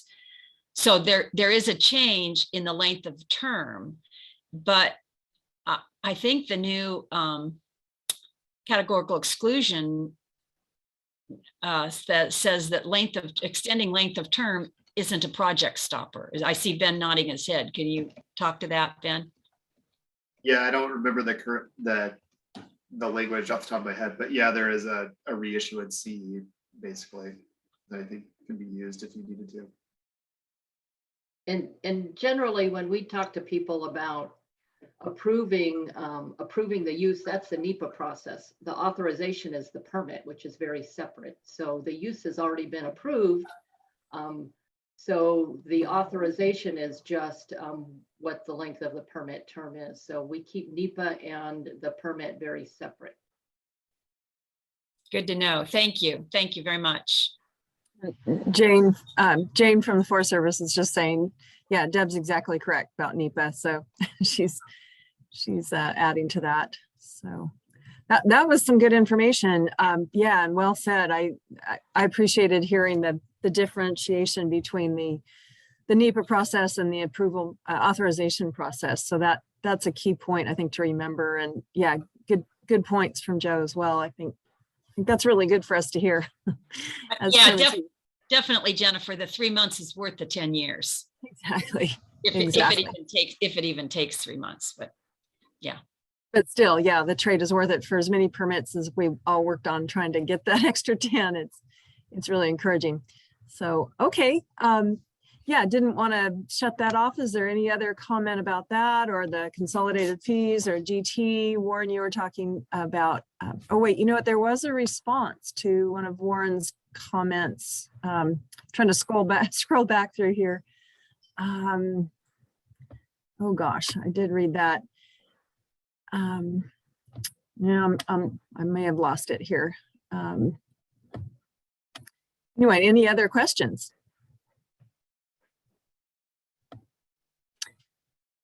I do want to say that that on the issue of selling a permit and getting through the transfer process and whatnot, and it kind of ties in with what Chris French was saying yesterday about the loss of special use expertise, out on the forest and whatnot. And so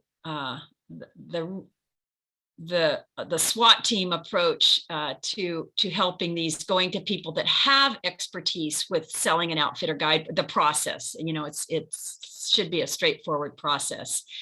And not every forest has rec staff on the district or in the supervisor's office that maybe has ever gone through a sale. So I would really encourage people to reach out to Ben to say, find out who in their region has done these kinds of things to get help with the process. Please don't be afraid to ask for help. Good point. That's why we like Marilee. She's good at reminding us these things. Yeah, good. I found the comment. It was from Deb Gaynor.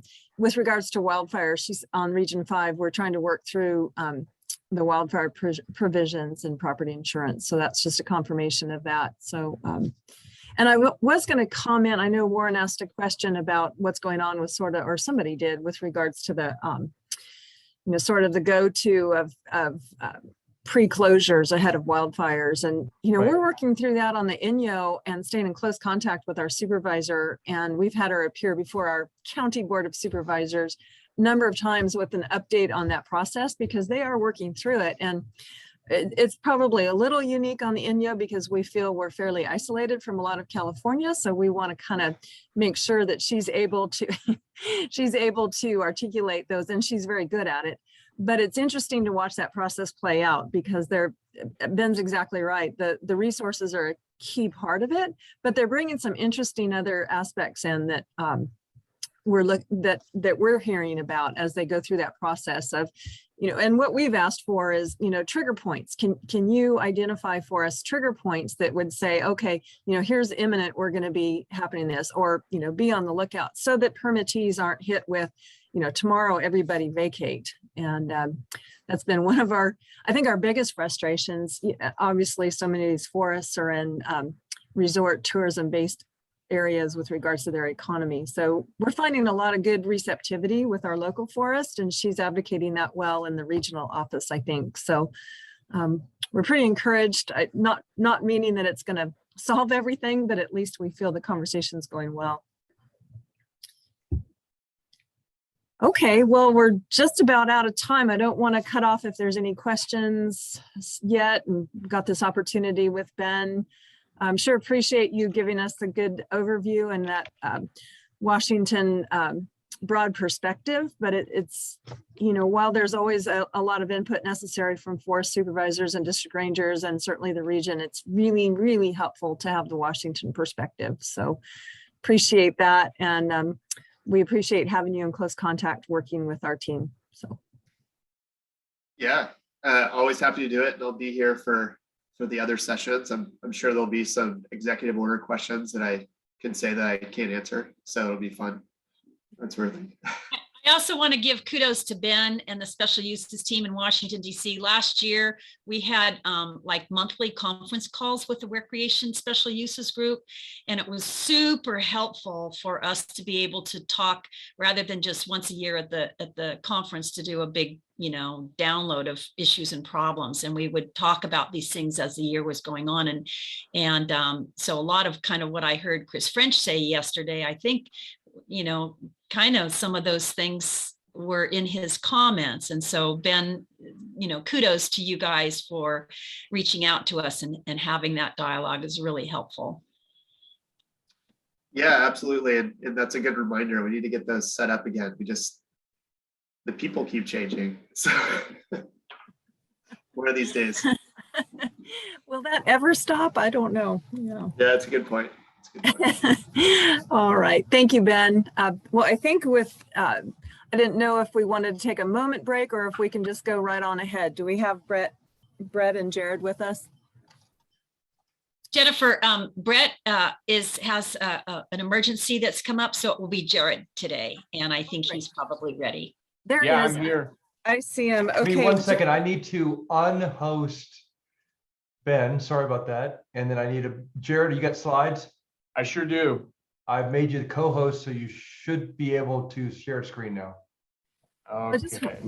I want to thank you for coming on, Jared. Appreciate the expertise you and Brett bring to our conference. And, if you're a permittee, I have to just say labor is a huge issue, especially, and if you're not from California, enjoy it, because in California, we can always kind of take the lead on labor issues that are confounding. So really, really appreciate that you guys bring the perspective of both Nevada and California. And I think it can give people from all states an idea of, what are some of the bigger picture issues that we deal with in California. So appreciate your broad perspective, your expertise, and that you come here with us. I would also like to say that, we appreciate our Forest Service partners listening to this kind of a presentation, because we feel that it gives you a greater perspective of what we deal with as business people. Not that you're not fully aware, but sometimes, government labor issues are different than private sector labor issues. So we really appreciate you staying with us to listen to this kind of presentation. And with that, Jared, I'll turn it over to you. Thank you. Yeah, thanks a lot.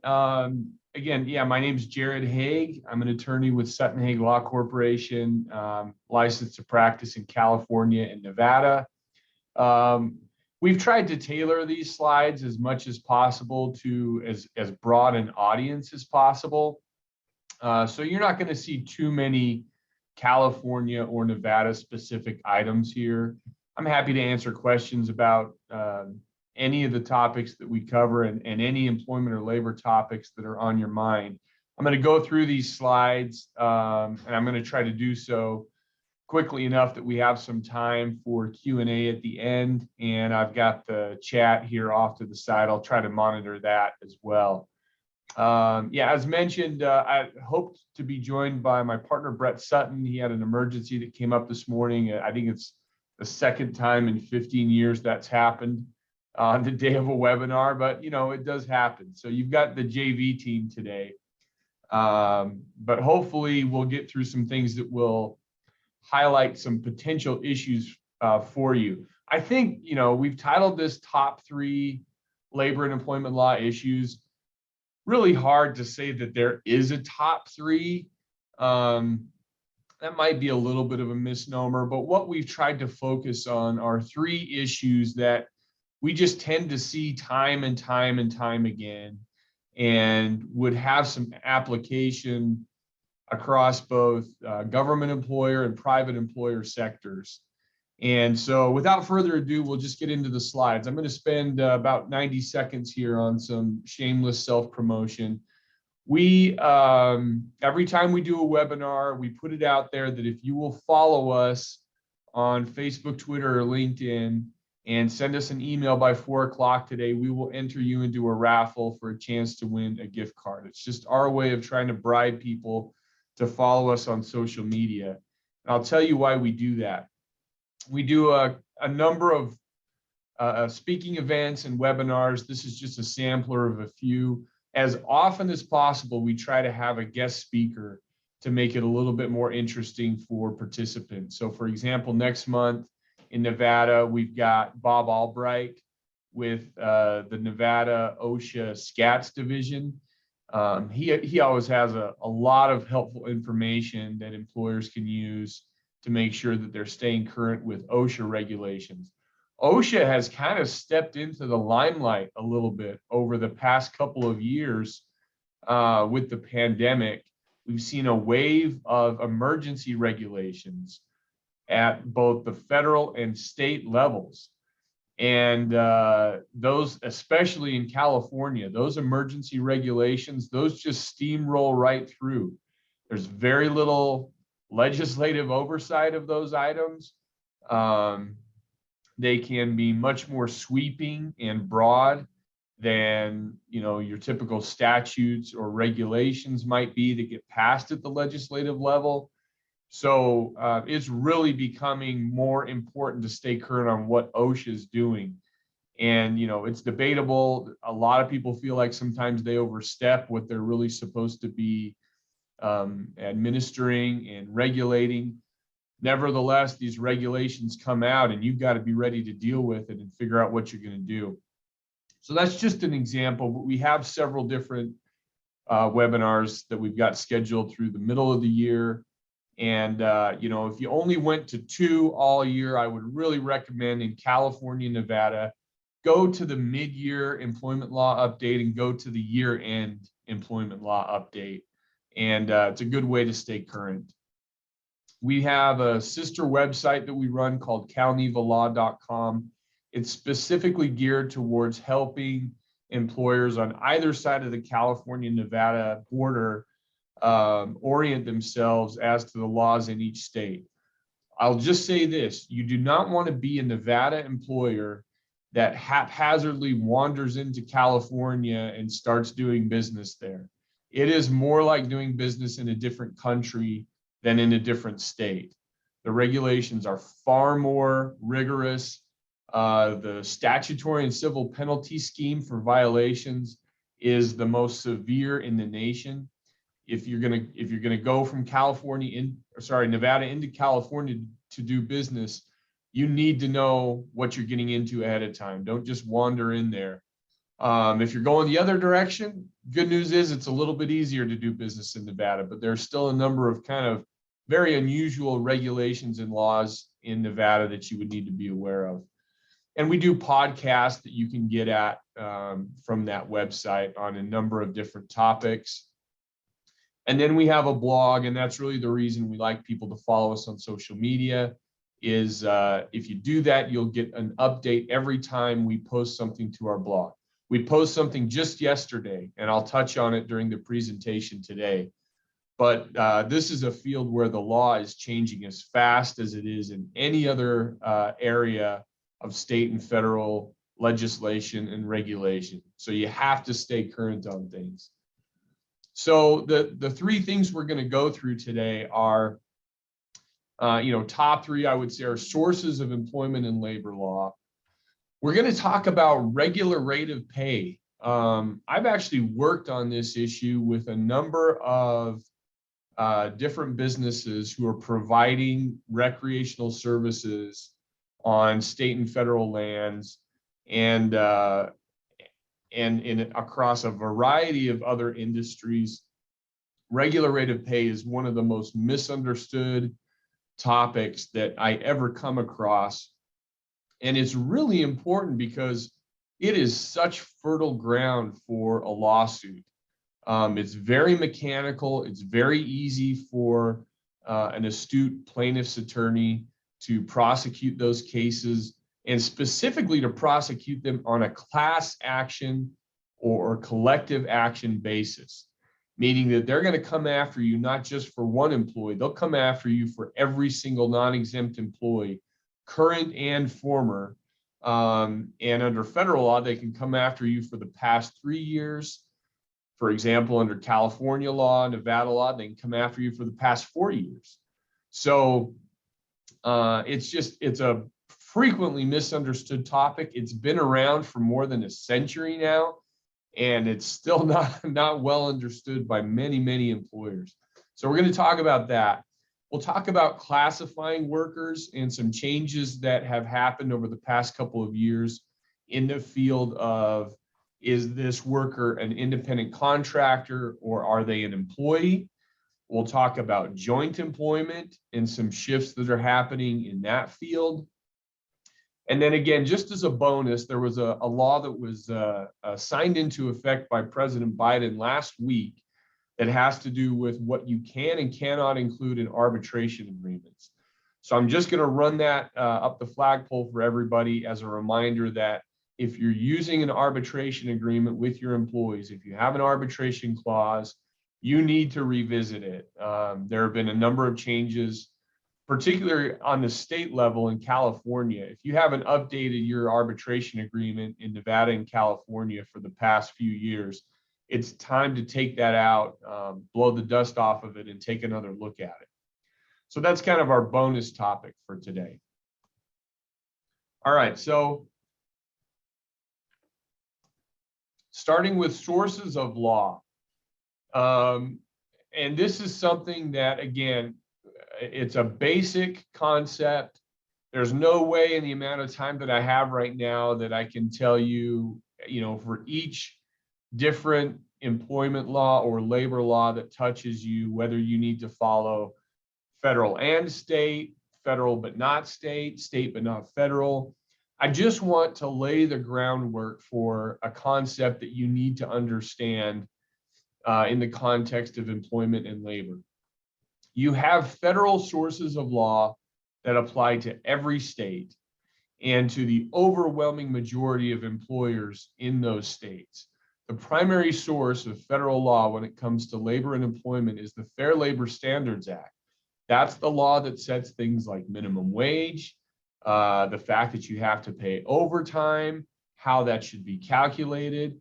And then the Code of Federal Regulations gets into a bit more detail as to each of those subjects. You also have federal case law.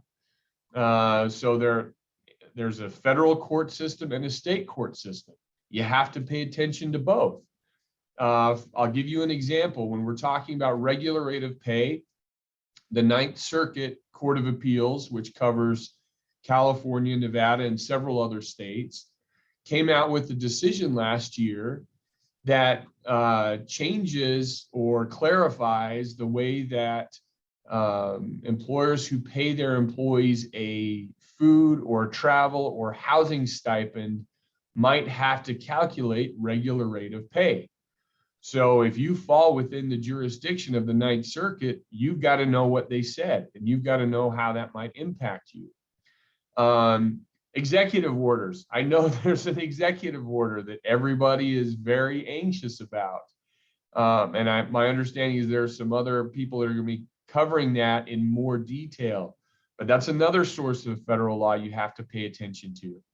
And then also at the federal level, you have the United States Department of Labor, and they will frequently issue opinion letters on different subjects. That does not have the weight of case law, but oftentimes it will be incorporated into cases and cited to by different judges at different levels. So again, it's something that you need to be aware of in the context of different specific legal questions that come up. And then they also issue fact sheets. We've got a picture of one in this slide. These are just kind of to help guide employers through basic concepts of employment law, such as minimum wage and overtime. But they're very helpful. They often contain examples of how to calculate wages under different scenarios. So those are federal sources. You're also going to have your state sources. Now, when it comes to the interplay between federal and state law, in most situations, you have to comply with both. And what that's going to mean for you as an employer is that you're going to have to comply with the one that is more protective of the employee. There's a whole body of case law, for example, in California, holding that in multiple scenarios, California state law is more protective of the employee than federal law, and therefore you have to comply with state law, California law, in those in those scenarios. So you have to understand that in again, most of the time you've got to comply with both federal and state law, and whichever is more protective will apply. Sometimes there's something called preemption. That's where federal law trumps everything. However, there's kind of a presumption against preemption. One example that I can give you is in the transportation industry. So the Department of Transportation passes many regulations that help to regulate interstate commerce, because those employers have employees that will go, cross country all the time. They're going to pass through multiple states. So that's one of the few fields where courts have said, hey, federal law trumps state law in that situation, because these truck drivers, they're going across multiple states. We have to standardize this. We can't have a different set of laws applying every time these drivers cross a border. That's one of the few fields where there's federal preemption, and perhaps a more protective state law wouldn't apply. But in most cases, state law will apply.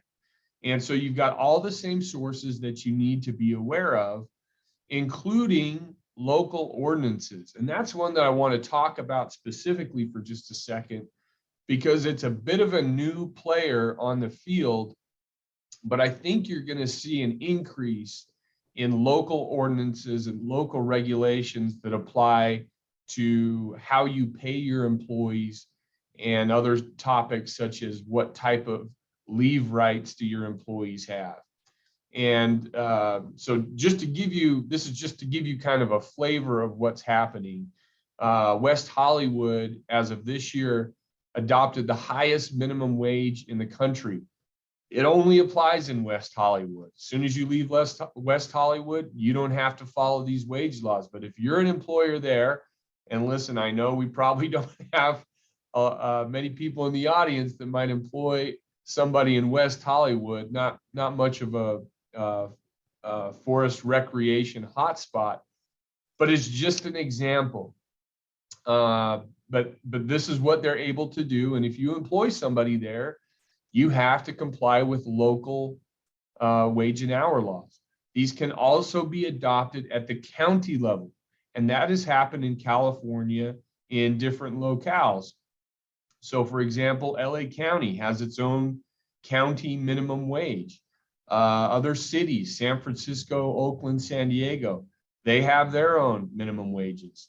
So as you see more fragmentation politically across different counties and cities, you're going to see more and more local ordinances that will require employers who have employees in those jurisdictions to follow those laws. So it's another thing that you have to pay attention to and be aware of.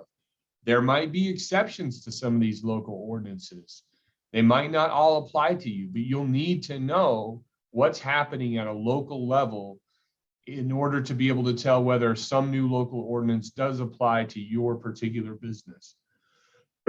So again, and apologize, I'm just coming out of a cold, but so that's our first topic. Understand the law that applies to you.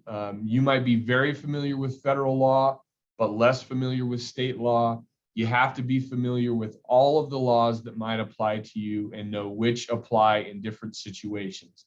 Again, there's no way I can go over every single law that might apply to your situation, but I want to make everyone aware that these are right now kind of the three geographical levels of law that you need to pay attention to: federal, state, and local. All right, I'm going to jump now into the regular rate of pay, and we're going to be talking about some math.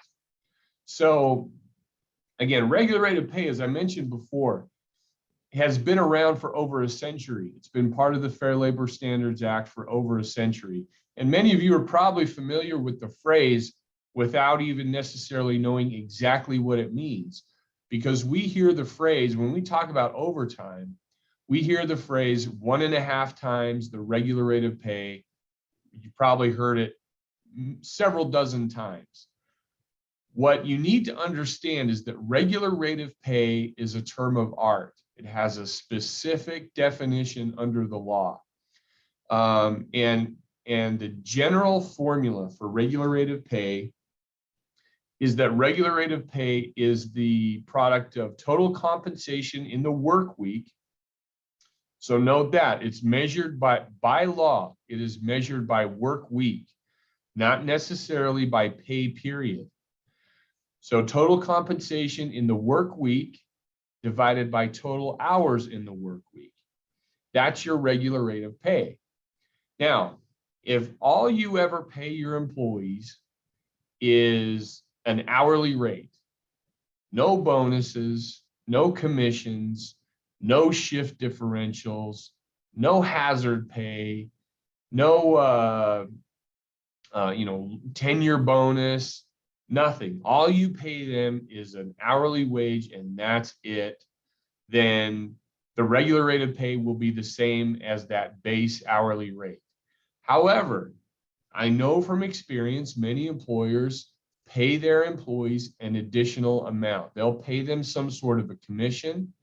They'll pay them some sort of a performance bonus. They'll include some form of a piece rate.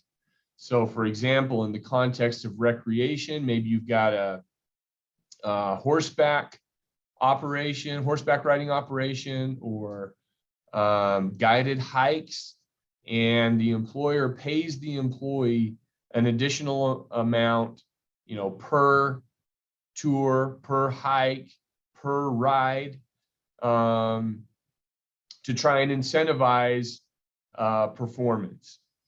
In those situations, you have to include that amount in your calculation of the regular rate of pay. So total compensation isn't going to be just the hourly earnings for that work week. It's going to include those other sums, other forms of remuneration that you give your employees, such as bonuses or shift differentials. So regular rate of pay is never going to be less than the applicable minimum wage. It just mathematically, it cannot be, but it can be, and oftentimes is, more than the base rate of pay. And we'll give you some examples of how that might look in a couple of the later slides. Now, when do you use the regular rate of pay? Well, as I mentioned already, we use it most commonly in the field of overtime. We have to pay employees 1.5 times their regular rate of pay for overtime hours. If you're lucky enough to be doing business in California, you're also going to have to pay double time in many scenarios. So twice the regular rate of pay. You might have caught, if you were impacted by the Families First Coronavirus Relief Act that provided paid leave to many, many employees, you might have noticed that that form of paid sick leave was a version of regular rate of pay. So in other words, what I'm telling you is that if you were subject to the FFCRA, you paid some of your employees paid sick leave as a result of that, and you paid them only paid them sick leave based on their straight time hourly rate, but they also had been earning bonuses or commissions, you may have underpaid those employees what the law required you to pay under the FFCRA. So that's another example of when regular rate of pay had to be paid. Now that law has sunsetted, but if you see something else come up in the future, we have another pandemic or other waves of this pandemic, and you see more paid sick leave laws, oftentimes those laws will state that the sick leave has to be paid at the regular rate of pay. Some states have paid sick leave laws that incorporate either the regular rate of pay or kind of a stripped down version of the regular rate of pay. California is one example of that. Nevada is another example of that. In California, you have to pay reporting time pay at the regular rate of pay. So that's the scenario where the employee shows up to work and you don't have enough work to have them stay on for their entire shift. You might owe them reporting time pay, and it has to be paid at the regular rate of pay. And a big change last year, if you're doing business in California, hopefully, and you probably do, but hopefully you know about meal and rest period premiums. This is the penalty that you have to pay if you're not able to provide your employees with the meal and rest periods to which they're entitled. After a case that came out last year called NFRA, that premium has to be paid at the regular rate of pay. So there are a whole host of scenarios where you have to know how to use this calculation, and you have to be able to arrive at the accurate regular rate of pay. Again, if you don't, it's low-hanging fruit for many, many plaintiffs' attorneys, because again, it's just a math equation, and either you did it right or you didn't do it right. Your intent, your good faith doesn't factor into it. It's just math. So you have to be in a position to do this correctly. And it can be difficult. If you're like me, maybe you got into your career because you didn't like math. So it can be a challenge for many of us. But again, so we're going to start walking through the basics of this. As I've already stated, regular rate of pay includes all remuneration, hourly wages, bonuses, commissions, shift differentials, whole host of things. And the way the law is set up is that there is a legal presumption that anything you pay to your employees is part of the regular rate of pay calculation. And the only exceptions are those that are specifically spelled out under federal law. And I will go through those here briefly. So again, there's the presumption that everything is included except for the items that fall within these 7 categories. And these exceptions are to be narrowly construed. What that means is that if a judge is looking at some form of payment that you made to your employees, and it maybe falls kind of on the line or it falls on a gray area, with one of these exceptions, then the judge is probably going to say you have to include that. In other words, it needs to squarely fall within the exception, or you have to include it in your calculation. So these are the 7 categories: gifts on special occasions, payments for occasional periods when no work is performed. So this is one that's been used more frequently. Employers trying to pay their employees some additional amount to help support them through the pandemic that wasn't based on any amount of hours that the employee worked, just kind of a help, if you will, or an olive branch, so to speak. Now, you don't have to include what's called a discretionary bonus, but that I can tell you from practice, from reading many, many cases, that is an absolute minefield. The gist of the law on bonuses is that if either the amount of the bonus or the fact of the bonus, it's either or, it's not and.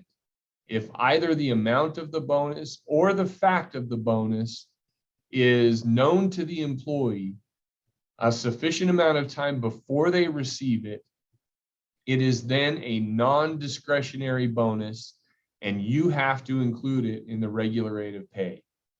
Now, many employers have tried to get around this by announcing to their employees that they've adopted this new bonus program, new production bonus. This fancy new bonus, it's going to incentivize all sorts of great work by your employees. And in describing it, either orally or on paper, they'll include a kicker to say, well, this is the bonus, but it's discretionary. We might end it at any time. We retain discretion to end this bonus program at any time.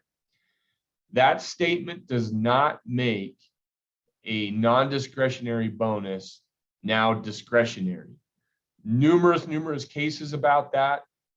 There was further clarification about that given in a recent amendment to the Code of Federal Regulations that applies to regular rate of pay.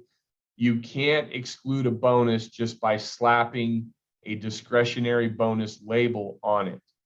The court will look past that right away, and they will figure out very quickly whether your bonus actually meets the test of a discretionary bonus versus a non-discretionary bonus that has to be included in the regular rate of pay.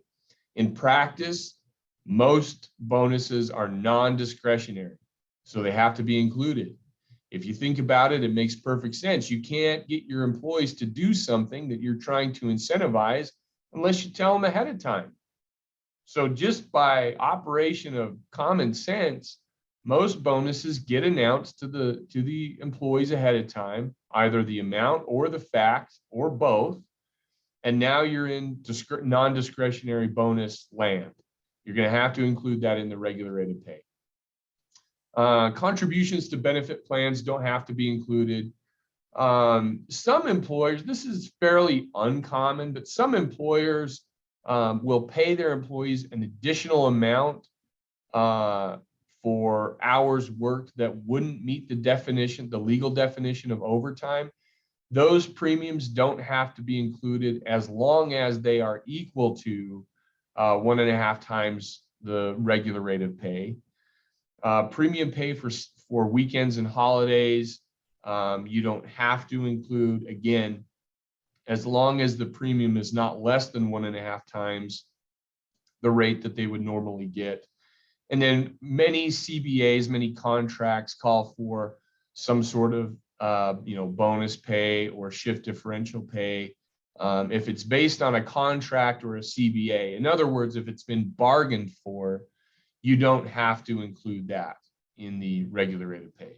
But again, these are narrowly construed. Anything outside of this has to be included. And as I mentioned, there were some regulations recently to clarify some of these things. I'm not going to read through this, but again, this is an area of the law that this particular area doesn't change that often. So the fact that there were some amendments in 2020 is fairly significant. But I won't read through this. And if anyone has a question, we're happy to make these slides available to you offline. And I can certainly coordinate with Marilee on how to do that. Okay, so we've got this math problem set up.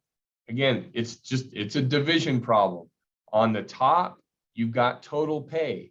On the bottom, you've got hours worked. But there are three possible numbers that you could have on the bottom of that equation, depending on how you pay your employees. If you pay your employees a weekly salary, then you just divide that number by 40. Now, this is for salaried, non-exempt. If you have an exempt employee, you don't have to worry about this. But if you have a salaried, non-exempt employee, then regular rate of pay is their weekly salary divided by 40 every time. For certain types of bonuses, imagine you pay your employees a bonus for working on a Saturday. It doesn't matter how long they've worked Monday through Friday. It doesn't matter how long they worked Saturday. They just get an extra 20 bucks for working on a Saturday. In that situation, you would only use non-overtime hours. So that could be any number between 1 and 40. And that's a byproduct of a holding that came out recently in California, that if the bonus that you're paying, if the amount that you're paying is not tethered to the quantity of hours that are worked, then you can just use non-overtime hours. That's more favorable to the employee. For other types of bonuses, so production bonuses, piece rate bonuses, commissions, you use all hours worked, because the employee ostensibly was working towards those bonuses during every hour that they worked, whether non-overtime or overtime. So those are the three possible divisors. Now, I'll get right into the examples because actually, these are probably the most helpful to just see on paper how this works. Imagine this is the first example, deals with something called weighted average. This is if you pay your employees 2 different hourly rates during the same work week. So maybe for a few days in the work week, they got one rate, and then a couple of other days they got a different rate because there was a nighttime shift differential or a weather differential, something along those lines. So this particular employee worked 50 hours in the work week. 20 of those hours were at $15 an hour. 30 of those hours were at $20 an hour. What you can see is that the overtime is a reflection of a blended average of those hourly rates. Now, where do employers go wrong in this? All the time. They will only pay the employee overtime based on the lower rate. So in this example, if you only paid this employee 1.5 times $15 an hour, you underpaid that employee. You have to take the blended average of that, and the math is right there. These are examples lifted directly from state enforcement agency manuals that we have. These aren't ones that we just came up with on our own. So we're very comfortable with the accuracy of these examples. So this is one scenario. Again, we see this all the time. Employee has a shift differential that they're earning, but for whatever reason, the employer only pays them overtime on the basis of their lower rate of pay, and that's incorrect under the regular rate of pay. Next example, you pay your employees a bonus. In this scenario, this employee earned a bonus of $100 at the end of the pay period. They worked 92 hours in that pay period at $15 an hour. Now, 1.5 times $15 an hour is $22.50. That's pretty easy. But if that's all you pay this employee, again, you have underpaid them overtime. The bonus that they earn has to be incorporated in the regular rate of pay calculation. And what it does here is create an additional 55 cents per overtime hour that are owed. So these are not typically earth-shattering differences in the compensation that you have to pay your employees. But this is a good example of what plaintiffs' attorneys are looking for are the different types of statutory and civil penalties associated with these underpayments. So for example, under federal law, you can oftentimes seek liquidated damages, meaning that you can get double the amount that was underpaid. And in some scenarios, you can even get triple that amount. So it's not the fact that there was an underpayment. The underpayments are usually fairly modest, but you've got double and triple damages that apply sometimes. You've got statutory penalties that stack on top of this. In California specifically, you've also got civil penalties. So you've got multiple layers of penalties that stack on top of this. And then you've got the fact that the attorney is going to be able to recover their attorney's fees for lawsuits for underpayment of overtime. And that's where it gets so expensive, sorry, to litigate these cases. So again, this is just an example of how payment of a commission or payment of a production bonus changes the regular rate of pay. It's not strictly 1.5 times $15. You have to account for the bonus. Here we've got an example with tipped employees. Now, if you're in California or Nevada, this isn't going to apply to you. Those states do not acknowledge the tip credit. There are 2 of the 9 states that do not acknowledge a tip credit. For every other state that does have a tip credit, this is how you would pay overtime with the tip credit. The key thing to bear in mind, and this is an example given directly by the United States Department of Labor, the key thing to bear in mind is that the tip credit for overtime hours is the same as the tip credit for straight time hours. So in this example, this employer pays $3 direct cash wages, and the tip credit is $4.25. That $4.25 tip credit is the same tip credit you would take for overtime hours. Now, where this can get sticky is you've got a tipped employee and a tip credit, and you pay them a bonus of some kind, a production bonus, a commission, a piece rate bonus, sorry, based on number of, again, number of hikes guided, number of horseback riding tours guided. In that situation, the overtime rate is going to change because per the last example, you're going to have to incorporate that bonus into the overtime rate calculation, into the regular rate of pay calculation. So it can get very complicated, but it's important that you get comfortable with this calculation. And then if you have any questions about it, sorry, I'm going to take another sip. My voice really isn't built to go for 40 minutes straight.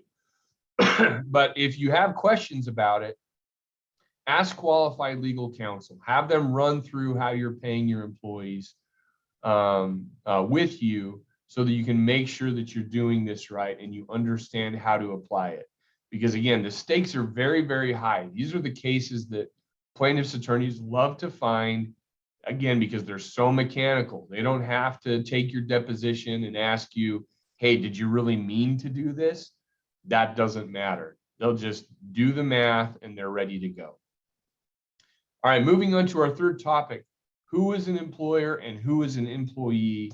And we'll talk about some of the changes that are going on in this context. So we know how attractive it is for employers to supplement their workforce using independent contractors. But the law over the past even 10 years has really, really constricted an employer's ability to use independent contractors as a significant part of their workforce. So what we have here, I've just highlighted 3 tests that get used to determine whether a particular worker is an employee or an independent contractor. or some other arrangement. Under the Fair Labor Standards Act, they use something called the economic reality test. And what they're really trying to do by this is get to the bottom of what's really going on. They will ignore the labels that you apply to the relationship. If you've got a contract with this worker that says, hey, we all acknowledge that you're an independent contractor, the courts will look right past that. They will get down to what's really going on. Do you tell them when to come to work? Do you pay them an hourly wage versus an agreed upon contractual amount? Can you get rid of them kind of at will, so to speak? In other words, does the contract prohibit you from just severing that relationship with no notice? So they'll try to get to the bottom of what's really going on in the relationship. The National Labor Relations Act, which applies to both union and non-union employers, you have to know that, they use a similar test, but it's the common law test focuses on a few different things, like how skilled is the job that this person is providing. The more skilled the position, the more likely it's a true independent contractor relationship. But if it's a very, if it's entry level position, if it's an employee who's doing the thing that your business does. So for example, I'll harken back to the horseback riding tours. If you have an independent contractor who is giving horseback riding tours, that's what your business does. They're not hired to, paint the shed or do some electrical work on the property. They're doing what your business does. That suggests that they are an employee, not an independent contractor. And more recently, what many states and some federal agencies are pushing towards more closely is something that's called the ABC test. This is one of the most difficult tests for employers to satisfy in terms of justifying a true independent contractor relationship. Because it starts with a presumption. It starts with a legal presumption that these workers are your employees. And it's up to you, the burden is on you as the employer to prove to the satisfaction of the court or the agency that that is not the case. So it's a complete burden shift.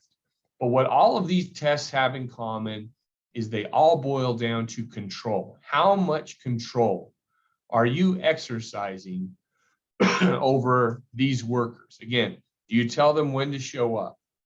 Do you tell them when they can go home? Do you tell them when they can take their breaks? Are you paying them by the hour? Do you have the right to dismiss them from their work with no notice and no consequences to you? The more control you exercise over these workers, the more likely they are to be held to be your employee. That's the common thread that runs through every single one of these tests. So an example of this is California has now adopted the ABC test that I referenced earlier, both in case law and by legislation. And this is what you have to do. If you're the employer, you have to prove that the worker is free from control and direction, both in terms of what they're going to do and how they're going to do it. You also have to prove that what this person is doing is outside your usual course of business. If you have someone working as an independent contractor doing the core purpose of what your business is there for, you're not going to be able to satisfy that test. I can tell you that right now. And then they will also look at custom. Is this the type of job that is customarily performed by an independent contractor? So, people like repairmen, marketing consultants, things that are commonly performed by independent contractors. That's, that's okay. That's a legitimate independent contractor relationship. But outside of that, these people are going to be held to be your employees. And lastly, we've got this joint employer rule. What it means is 2 or more entities jointly employ somebody. So for example, you need to be aware of this if you're using placement agencies or staffing agencies that provide you with temporary help. Don't automatically assume, and especially in California, you cannot assume that someone that is temporarily employed by you is not your permanent employee. So that's something that we see quite frequently. Again, in the context of larger operations where you might have a temp agency that's helping you, or you've been contract or subcontracted to provide services, you can be held to be the employer of both your direct employees and the subcontractor's employees in many, many situations. Now, what are the consequences for getting this wrong? They can be very severe. Again, if you don't know how many employees you have, then you might not understand that you're subject to certain laws like the Family and Medical Leave Act. That has a 50 employee threshold to it. You might think, no problem, I've only got 40 employees.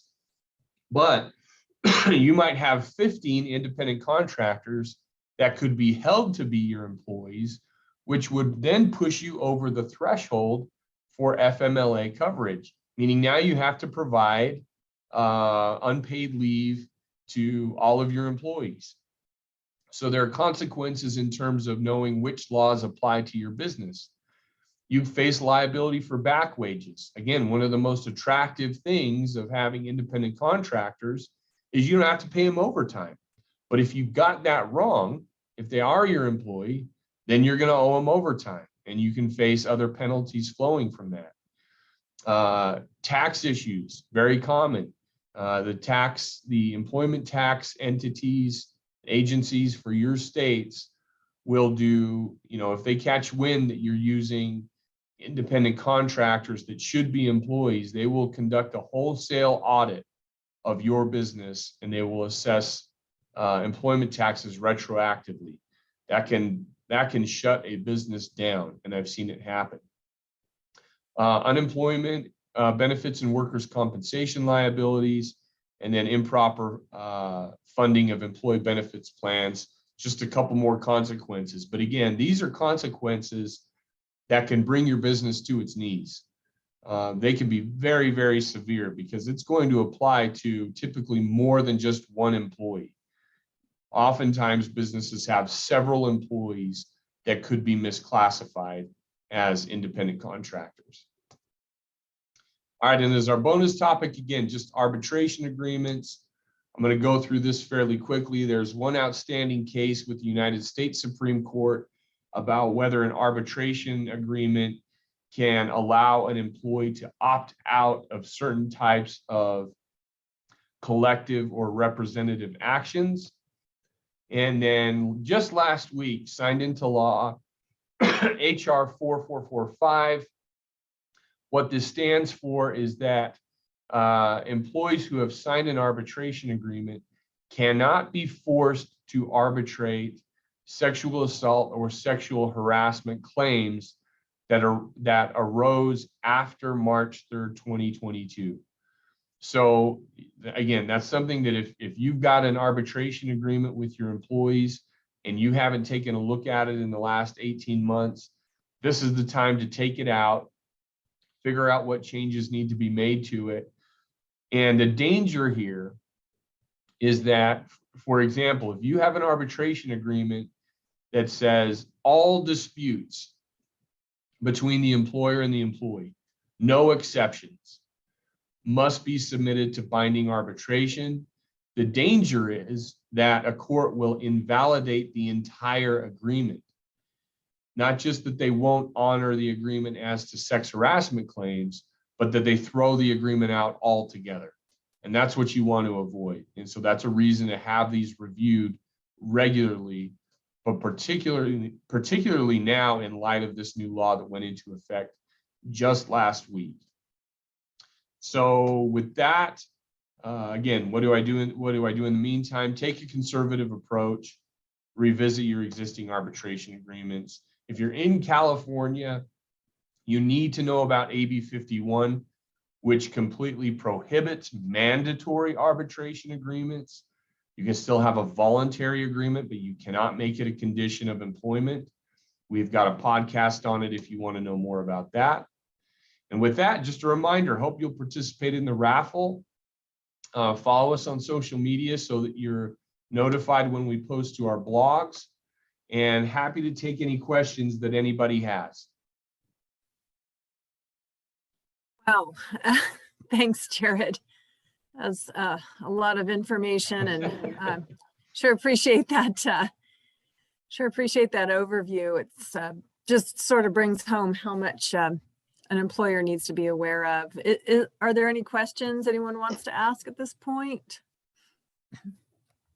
Yeah. And just a heads up, I'm happy to answer questions on any employment or labor law topic, not limited to just the ones that I covered. Yeah, we have a question from Cami. Where do meals and lodging come into play with premium pay or regular rate of pay? That's a good question, comes up a lot. Oh, that's a fantastic question. There is a Ninth Circuit case that came out just last year that held that in certain situations, meal stipends, lodging stipends do have to be included in the regular rate of pay. Now, I don't know what your specific scheme looks like, what the parameters of it are. But what I can tell you is that what the court focused on in that case is whether the stipend was designed to reimburse the employee, because reimbursements don't have to be included in the regular rate of pay.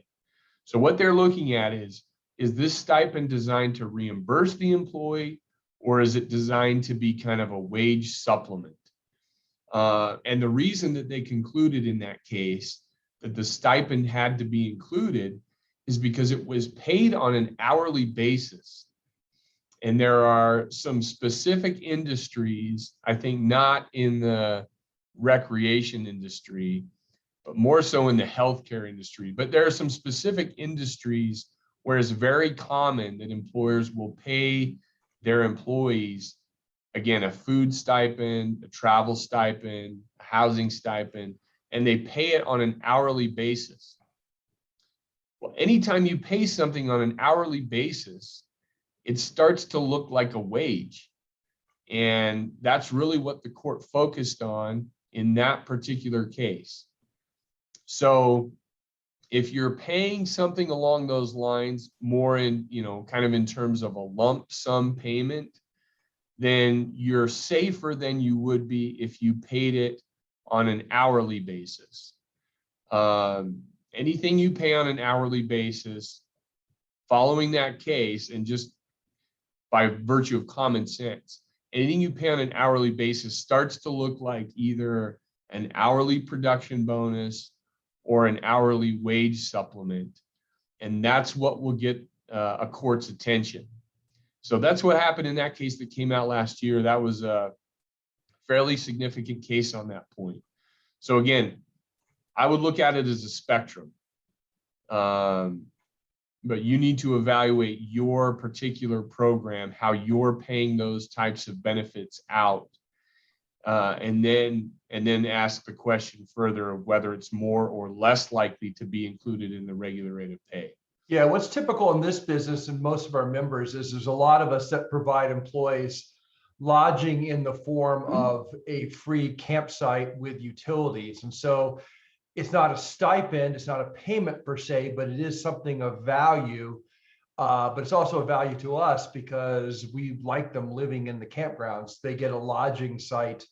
So it's basically employer paid provided lodging. Similar to like national parks do. You can't find anybody in the local community. There's no place for them to live. And so you have them come live in the campground. And that's for whether it be taxes, workers' compensation, insurance rates, anything. That's always been a confusing and dicey subject to get, for us. Yeah, it is. But if it's not paid, again, you're starting to fall, I think you're starting to fall within the exception of sums paid not tied to hours worked, because that's Right. really what it is, right? I mean, Right. they get to be there whether they worked 20 hours that week, 30 hours, 40 hours. I mean, they're just there. That is It's- correct. It's a benefit that's just tied to the fact of employment and not to the number of hours worked. That does give you some security. Huh. I've not, and I checked before we were talking today, I've not seen a specific case on this subject in this context. So is there some ambiguity there? Is there a gray area? Is there room for a court to determine something that would be very damaging to employers in this industry? Yeah, I think there's room for a court to do that. But I think on the whole, based on these types of arrangements, Right. you've got a little bit more safety in that, you know, it's not showing up on the employee's paycheck. I think there's some questions kind of along that line again, but I think you've answered it. Clay's asked if it's not paid to them, but included in employment. Yeah. Jared, don't most states have a value that's assigned to the room and board? Yeah, they do. California is a great example of that. So California has something called the Industrial Welfare Commission, and they publish something called wage orders for, I think there's 17 of them, covers pretty much any industry you could think of. And in the wage order, they specify a value that's tied to that. But it's a value that's used for a variety of purposes. It's not necessarily used for overtime. But again, it's gonna vary from case to case and state to state exactly how that's applied.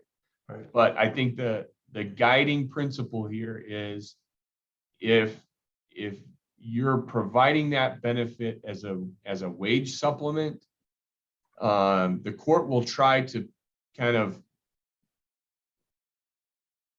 get to the bottom of what's really going on. They won't be satisfied just looking at the surface of the arrangement and the labels that you put on things. I think that's one of the biggest takeaways of the regulations and the cases, is that they'll go behind what you're really doing and try to figure out, all right, is this just something that they're offering to be able to pay their employees more, but without incurring, you know, additional overtime obligations? Jared, we have two questions and we're just about out of time. If you can get a super quick answer. If an employee receives tips, does that calculate into rate of pay in California? No, the answer is no. Okay. And It's then not also, provided by the employer. okay, so thank you for that. Steve asked, do employers need to prove that an employee took his meal break, even if an employee is filling out his own timesheet and not specially self-recording that break? Yes, I would say the answer is yes. There's a case that came out last year in California called Donahue. You can Google it. It's a game changer for meal periods in California. What it says is that if the employee's time records, whether you keep them, whether the employee keeps them, if those time records show a meal period violation, a facial meal period violation, there's a presumption that you didn't provide it. In other words, you know, for a long time, it's been this open question. You know, do I have to police my employees in taking meal breaks? Or is it, you know, if I leave it up to them, have I satisfied my obligation? The law has just chipped away at that. And after that case last year, again, Donahue, Google it. There are 1,000 blogs about it. The presumption is that if their timesheet shows an error, it's because you as the employer committed a violation. So I think the answer to that is yes. Yeah, that's always really, it makes us all nervous as shit, because the vast majority of our employees often work alone in an isolated campground. They might be 100 miles from their supervisor. And so it's not like we can show up every day and, you know, tap our foot and say, you know, are you taking your break? And so we keep working to find substitutes that somehow cover us. But the law often doesn't really anticipate, labor models like we have. I mean, it's sort of built for a factory where, you're sitting under the view of your supervisor, and it's tough for us to figure out how to comply with these things when that's not our situation. I totally get it. It's difficult, but the law has been very stingy in recognizing exceptions in specific industries, Right. on a case by case basis. Right. So I think the best thing you can do is you just have to police it as much as you can. If it's in question, whether it was the employee's fault or the employer's fault that a meal period wasn't taken or rest period wasn't taken, pay the premium. Just pay the premium, calculate it right. Right. It's got to be paid at the regular rate of pay. No. But pay the premium. I totally understand. It's worth a few premiums to avoid a class action later on or something. Oh my gosh. Yeah, just that's pay gospel truth. it, pay and move on. I mean, you can pay a lot of premiums for, I don't mean this badly to you guys, but I mean, for a couple hours, even the first couple hours to explain to an attorney what your problem is, you can pay for a lot of premiums. Yeah, a lot of premiums. Absolutely true. Jared, thank you so much for that informative report. I think we're out of time, but hopefully, I think Jared's provided his email here, and I see a couple more questions coming in. But if you could provide your slides to Marilee, I know that would be greatly appreciated. So thank you for that. And yeah. I also want to thank you, Jared. You guys have just been great, and your help to us each year is just phenomenal. I try to, when I get the emails about your webinars, I try to forward that on to our NFRA members, and so they can participate as it applies to them. But thank you very much. Appreciate it. You bet. It's my pleasure. Great to be with you. Thanks for answering the questions. Appreciate it. Okay. Well, let's see, Warren, do you want to unshare that? Oh yeah, thank you. Let me find the list. That was Hague, right? Yeah. Remove co-host. Got it. Okay, we're ready. I see Pat is here with us. So I want to move right on in, and really, really appreciative to have Pat Tabor here with us. Pat's the managing director of Swan Consulting Companies, but I also have to point out, Pat managed and owned one of the largest outfitting businesses in the West. So for many, many decades, and I believe Pat, your family still does. So when we ask you to speak about risk management, of what you speak. And I just want to preface this by saying, risk management is not a science. It's kind of an art, and it's all about anticipating issues that may arise. I know for certain in the outfitting with livestock industry, it's all about an amazing number of factors, not just the human unknowns, weather unknowns, but wildlife unknowns, but the unknowns of a living, breathing, thinking animal. So anything that you can do when you bring all those factors together, anything you can do to sort of standardize your approach to risk management is going to put us all miles and miles ahead. So I just really appreciate, Pat, that you've put together this kind of a presentation. I know we have, camp operators, we have resort operators, campground concessionaires, pack stations, outfitters, and whatnot here today. So I think your approach and your presentation will be extremely helpful. So I don't want to take any more of your time, but thank you for joining us, and appreciate having you. So go right ahead. And do you need to share the screen? I do. I've made you co-host, so you should be able to screen share. Wonderful. Here we go then. Well, thank you for that wonderful introduction. I appreciate it. It's great to be back with you guys. Hopefully you can see this. Yep. And what I'll do is I'll try. Sometimes it doesn't work when you go to, let me just ask you, does this work? Can you guys still see that well? Yeah, perfect. Okay, perfect. All right, great. So what I usually have to do is move the little happy faces off to the side so it doesn't block what I'm reading. So imagine you have to do the same thing. So I want to go through a couple of kind of key points on this and talk in risk management from the perspective of the bigger, broader package. I've been at sessions for decades, as was indicated, and There's always a pretty keen emphasis on litigation, and also, a lot of times some great information from our insurance colleagues. But rarely do we ever hear from the operational perspective. And so that's going to be the orientation of this, is one practitioner to a group of other practitioners, relative to the things that you can do that hopefully you never have to tap into the other elements of it. So we're going to go through what risk management looks like. What we need to do is look at the way there's been a shift from being just focused on liability due to injury to the bigger, broader spectrum of risks that now seems to occur. And then the contemplation of trying to create a program that mitigates any of that. All right, so now I'm not advancing. There we go.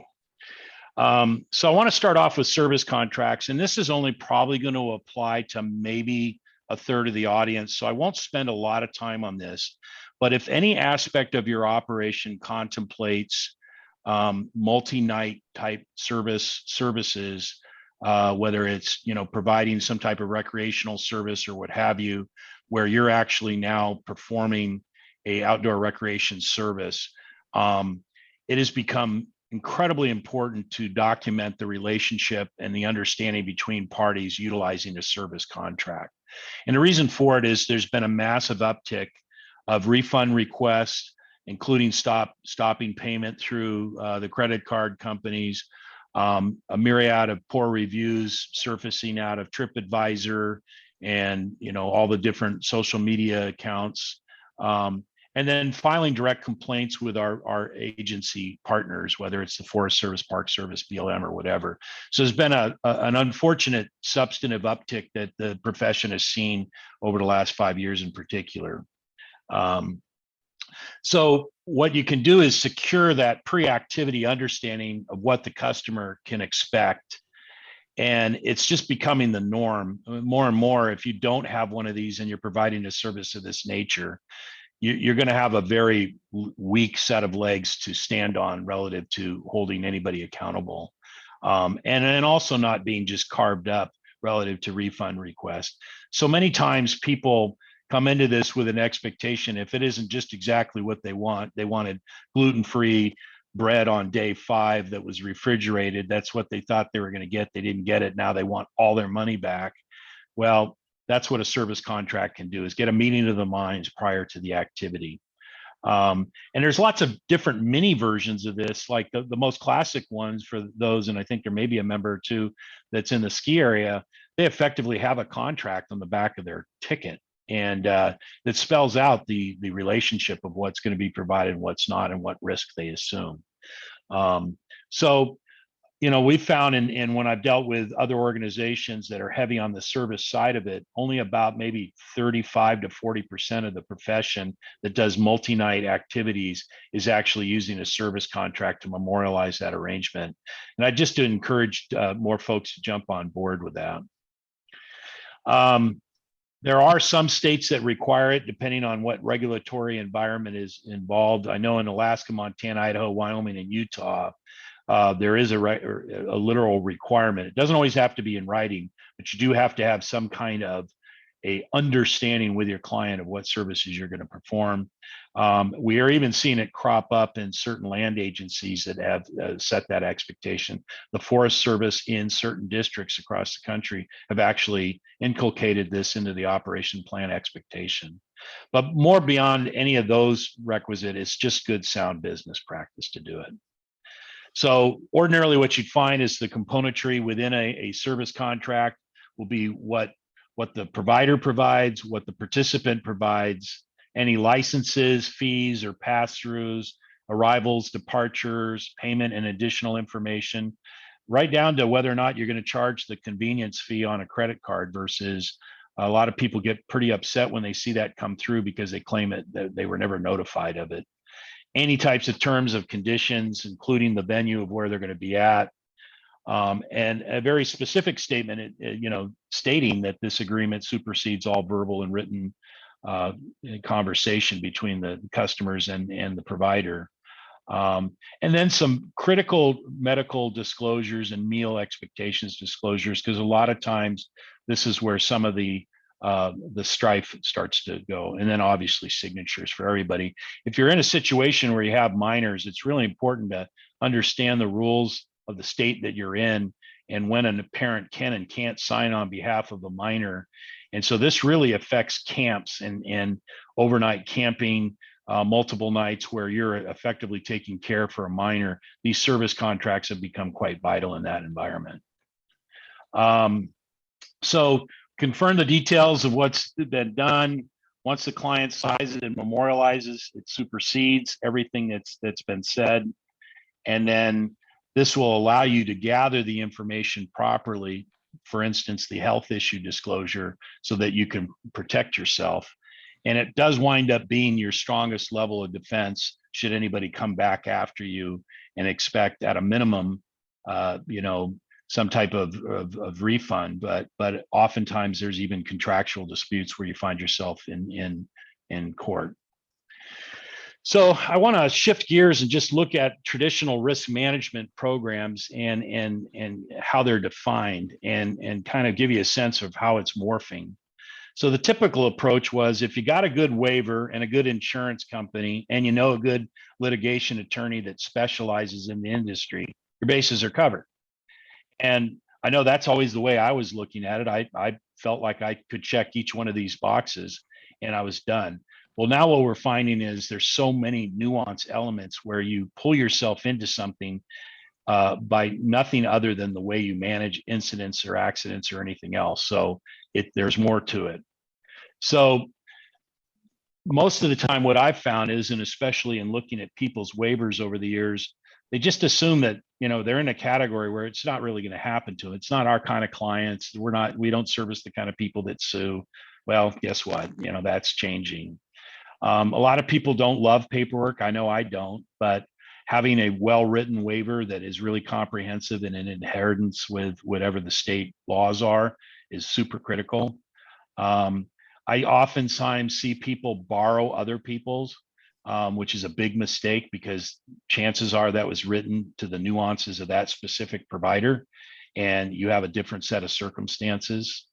Remarkably, some people underreport to save on insurance, which is a tragic situation. I had an outfitter up in Montana that didn't report all of the revenue because, as you know, insurance policies are often revenue based. And the end result of it is when they got audited, the insurance company stepped aside on some pretty critical coverage that was lost.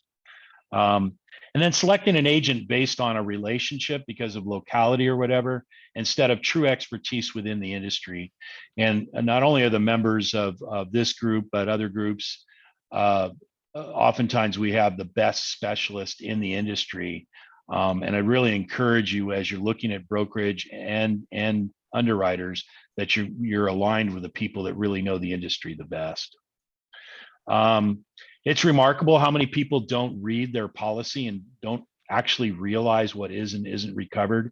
We have a pretty serious thing going on right now with relative to the cost of materials and what's considered covered and not covered replacement cost.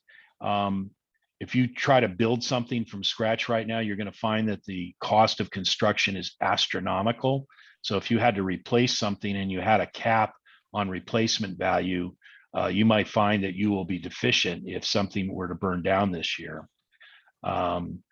Same thing with regards to litigation, going to what might be a very good litigator, but not necessarily someone that understands recreation law. And that can be a very costly mistake. Making changes, but failing to update the insurance company. So there's a lot of additional services being offered by a lot of campground-based companies where they're adding recreation services or they're creating relationships with other providers. All that has to be vetted out and properly documented. There is this kind of old school assumption that paperwork equals bad customer service, but I'm just telling you, in this day and age, it's a requisite. And unfortunately, and this happens a lot, we just kind of get lazy. We're so busy during the on season, and then we're off season. We want to put our toes up in the sand or something and have a drink. And instead, we should be focused on what are the details and crossing the I's and or dotting the I's and crossing the T's. So what kind of creates vulnerability in this environment?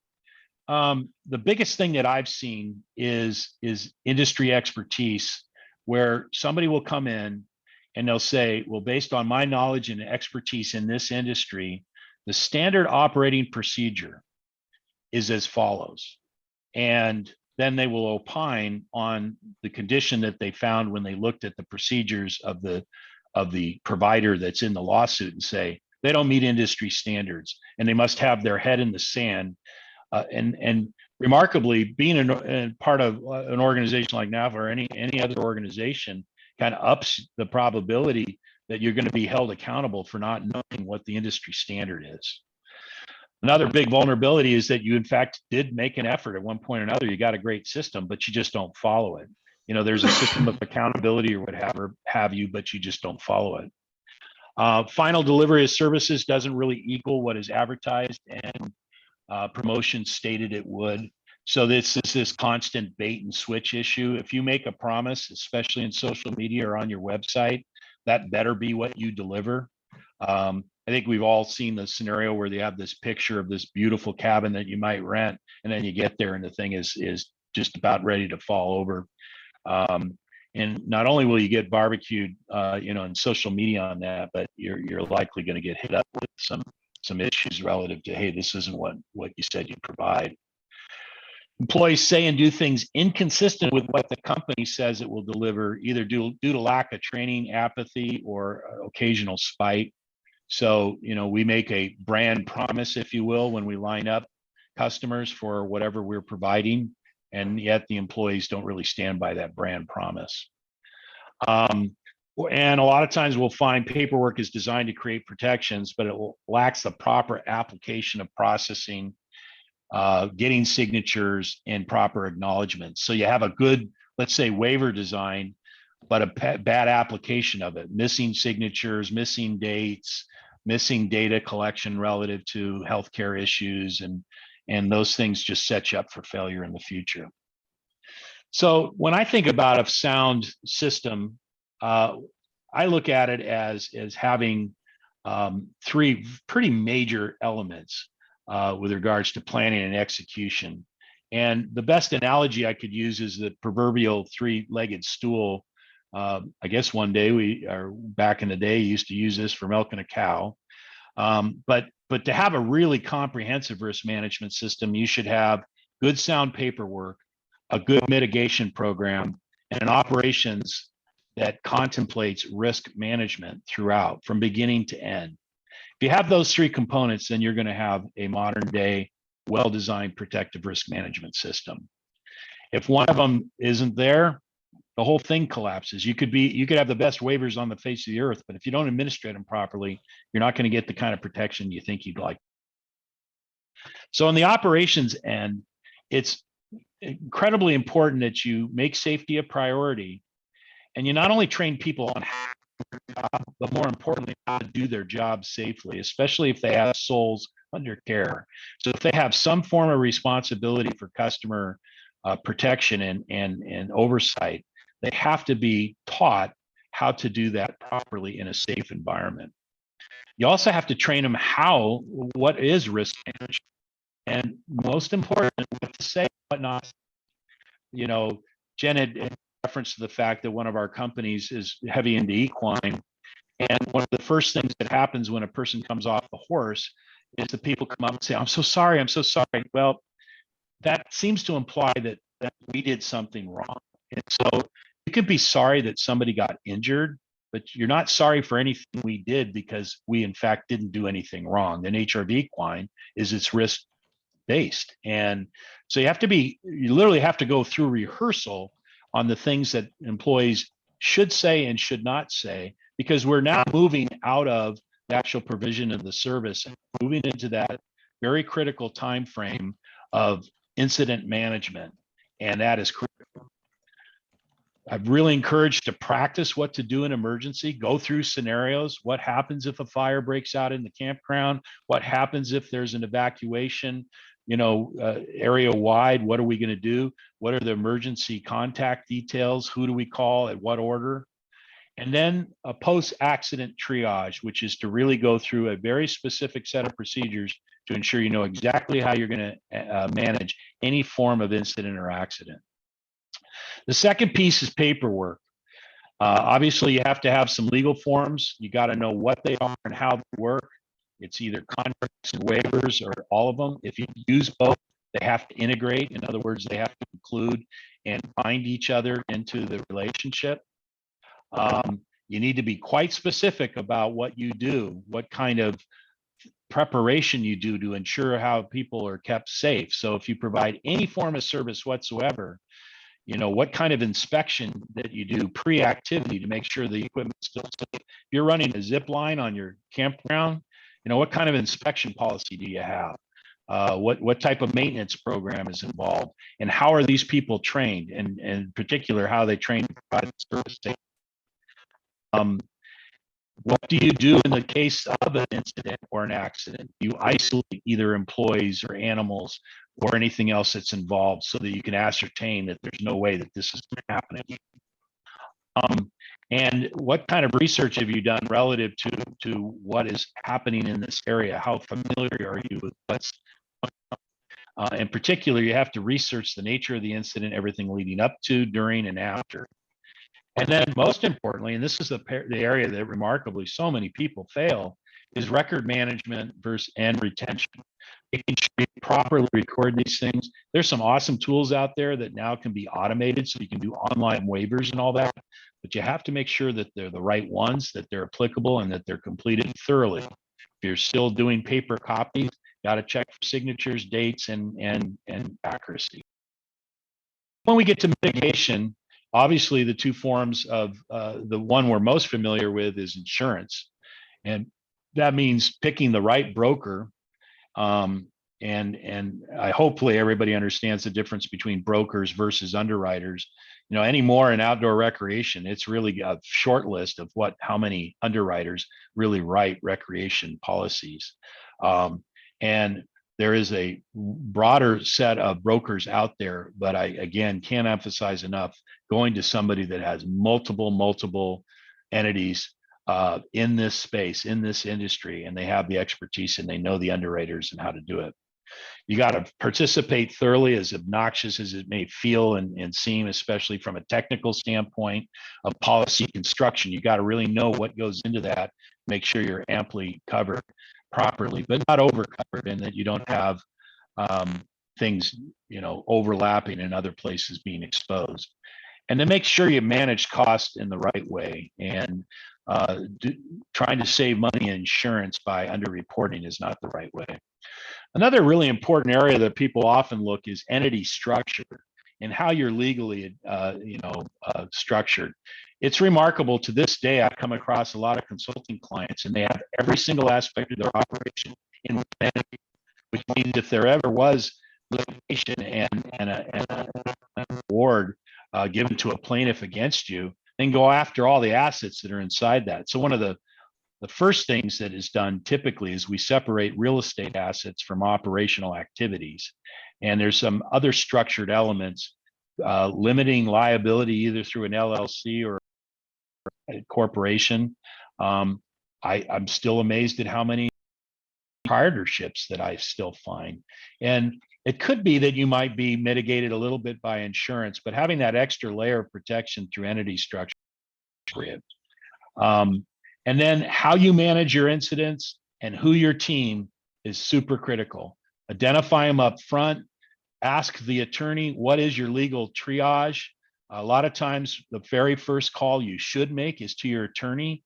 And if they're really good at this space, they will outline these specific procedures you need to do just hours after the incident, proper identification to the agencies, making sure you're complying with all elements of your agency relationship, as well as any other regulatory scheme, and then obviously managing the communication with the customer or the affected party.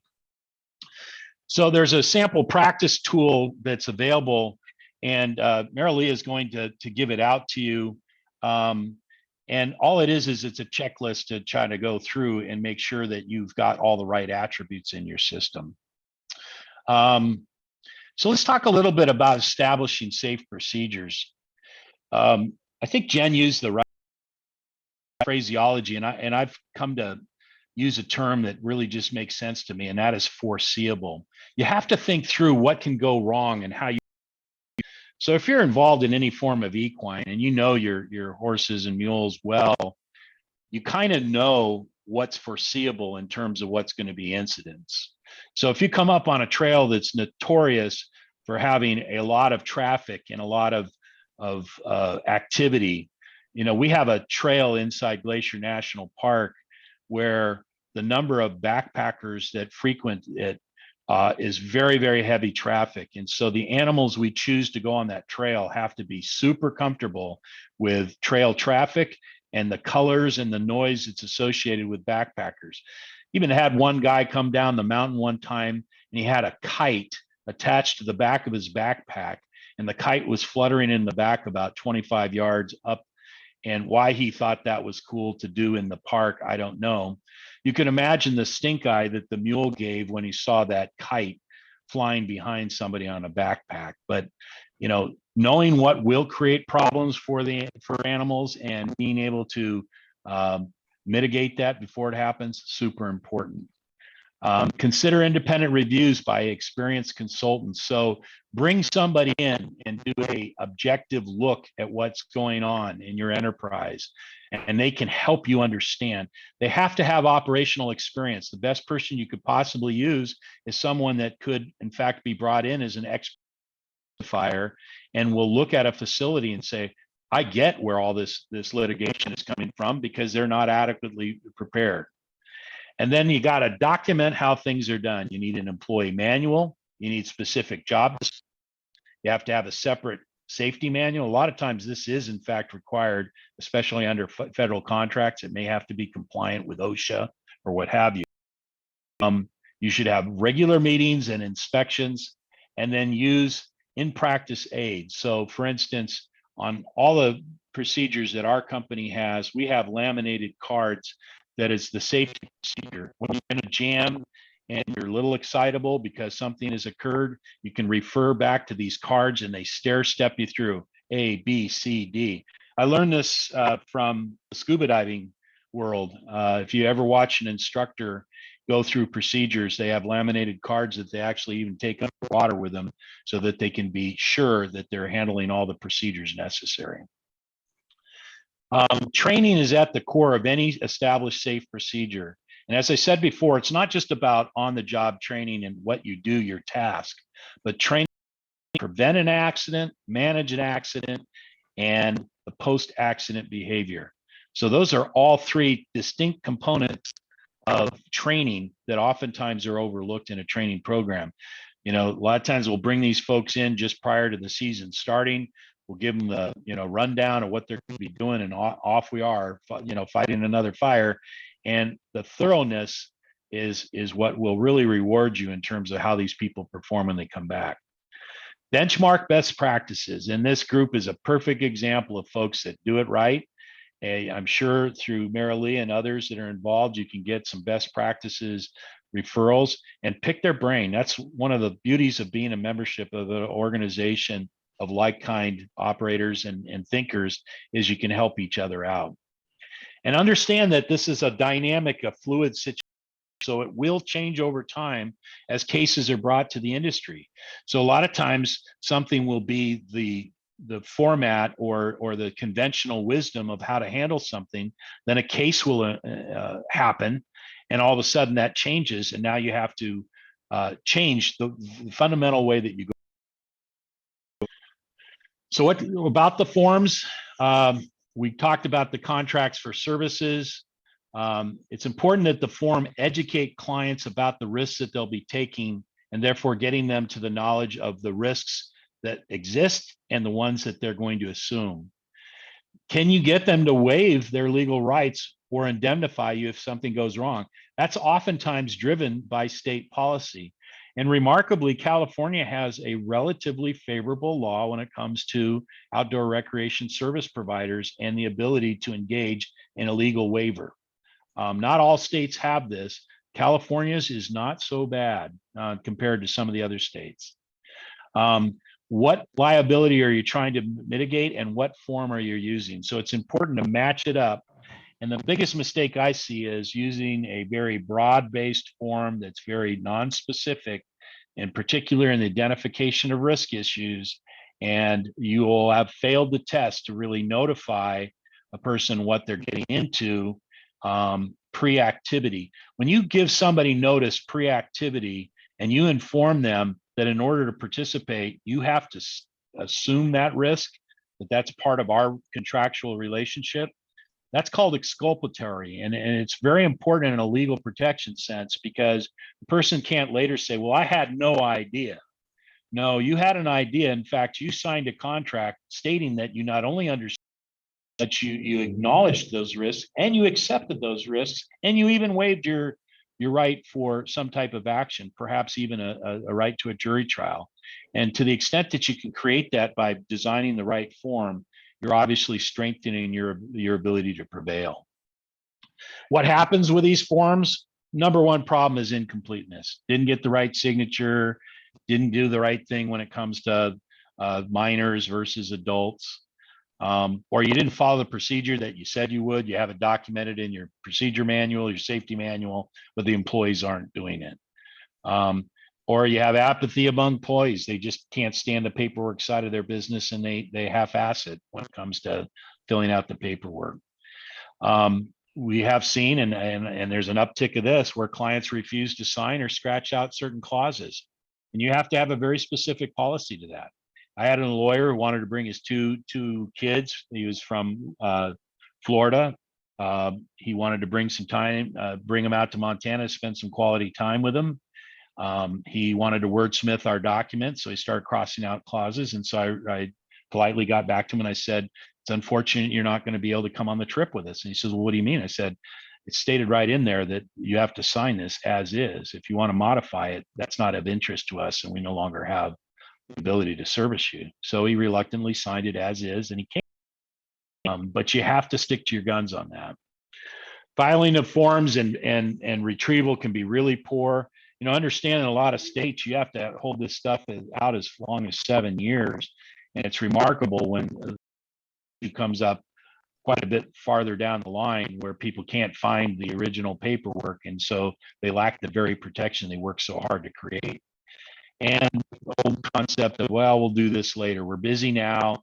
We'll come back after the event, after the trip, after the ride, whatever it is you're providing in the way of service, and we'll dot the I's and cross the T's then. No, do it right then. That's informative. So what kind of forms do you guys have? You know, the catch-all forms are bad. You know, Jen had commented on the various elements of our family enterprise in Montana. We have 16 different lines of service currently. That means we actually have 16 different waivers. That seems like a lot, but when you provide a service for, let's say, fishing on a whitewater river, it doesn't make a lot of sense to give them a catch-all that talks about the risks of riding a horse. That doesn't speak to them to the specific risks associated with being on a river. So it's super important that really are dialed into what service you're actually trying to cover. Don't use somebody else's form. Don't use a catch-all form. The insurance company should not provide you a form. That's anymore. I don't think I'm finding this. You will find this happen more frequently of people outside of the industry that have industry expertise. It astounds me that some brokers are still doing this because it creates liability for them. If they provided you the form, the assumption is they're doing that to help protect you because they know the insurance policy will cover you because they gave you the form, only to have it kicked out in court. That creates a massive liability for whoever gave you the form. So I don't often as I used to, but there's still incidents where the insurance company says, yeah, use this, here's a model. At a minimum, every one of these has got to have an acknowledgement and assumption of risk. You, at a minimum, have to have contract for services if you have multi-night services or something that involves some complexity. Try to search for waivers of certain rights, legal rights when they're allowed in your state. And as crazy as it sounds, you can't just take somebody's picture and stick it on your website. You have to have permission of the use of the likeness, and that's usually inculcated in your forms. So when it comes to getting good attorneys, one of the mistakes that I think people often make is they developed a great relationship with an attorney, but the attorney is very focused in a certain area of law. And while they may be phenomenal in that area of law, they're not as deep and steep in other portions. So I think it's appropriate as you gain in size that you have to have certain categories of legal advice. I know in our case, we use multiple attorneys based on their expertise. There is a difference. There are general practitioners out there, especially in rural areas, where they try to be kind of all things to all people. But I would argue, in particular, when it comes to defense, that you need a specialist in out, and that's absolutely critical. You would assume that most business attorneys can handle the contract and corporate elements of it, which includes entity struct. You'll want to also bring in your CPA in on that. Tax and estate is an area of specialty. So if you have substantive estate tax needs or complex tax structures, make sure you're dealing with an attorney and a CPA in concert. And even buy-sell transactions, a lot of attorneys, because I do a lot of assistance in the industry for buy-sells. And it's remarkable how many fairly sizable firms I come along where they have virtually no nuanced information or understanding of outdoor recreation and some of the elements that occur with licensing, regulatory, agency work, and what have you. So the best policy really that you can do is work with professionals that have proven industry expertise. Can't emphasize that enough. So when an accident does occur, what should you do? First of all, make sure you rehearse way before it ever happens to you. So that way you know what's going to happen. The emergency procedures are documented under a variety of different scenarios. You should have comprehensive plans for transport, emergency service communications, and event of death. So in some of your cases, you deal in fairly remote areas, rural. On some of our business holdings, we actually are in a wilderness area. And so we don't have ready access to transport. You have to really think through what you're going to do in those kind of scenarios. And this concept of damage control is reality. You have to figure out now something's happened. You can make it 10 times by what things people say and how they manage the incident after. You have probably an obligation to provide some on-site first aid. What kind of standard have you created? Is there wilderness first aid training? If you're in remote areas, that makes more sense than standard city medicine where your poison's under the sink. And having a structure of gathering statements while it's still fresh on everybody's mind, employee and witness statements, including people that were on the activity but weren't the person involved. They're a quote innocent third party bystander. They can give a lot of information that later on won't be as easy to collect. And then making sure you have a very structured element for insurance, agency, and defense notification. In the insurance area, I know you had some sessions on this. I won't drill into this, but it's super important that you get that insurance. So this questionnaire is going to be sent out to you guys, and it's a tool just to make you give yourself an assessment of, do you hit on all the right areas? And it's just something that I think is helpful to do a self-assessment. And then if you find you aren't where you want to be, then you can reach out for help and be specific in the areas you need the assistance. So obviously, this group is a great resource. There's some members, affiliate members that are super providers in the insurance and legal areas and consulting. Ask your fellow members for referrals. This conference is a perfect place to start. You guys have gotten to know each other well. And if you really are concerned, you could consider having somebody come in and act a risk audit. So with that, I'll stand down and try to answer questions. I hopefully left enough time to do that. I'll stop sharing so I can see your bright and shiny. And That was Pat, I think really to cover it all, and I think the things there are a few questions. just real quickly, Forest Service participants. So waivers, are we referring to the acknowledgement of businesses? She says it's my understanding that the Forest Service does not allow waivers, which meant to waive their rights to sue when there's a custody and control of the clients. Different story when it's an outfitter or a recreationist. Question. I'm so glad our Forest Service colleague brought this up.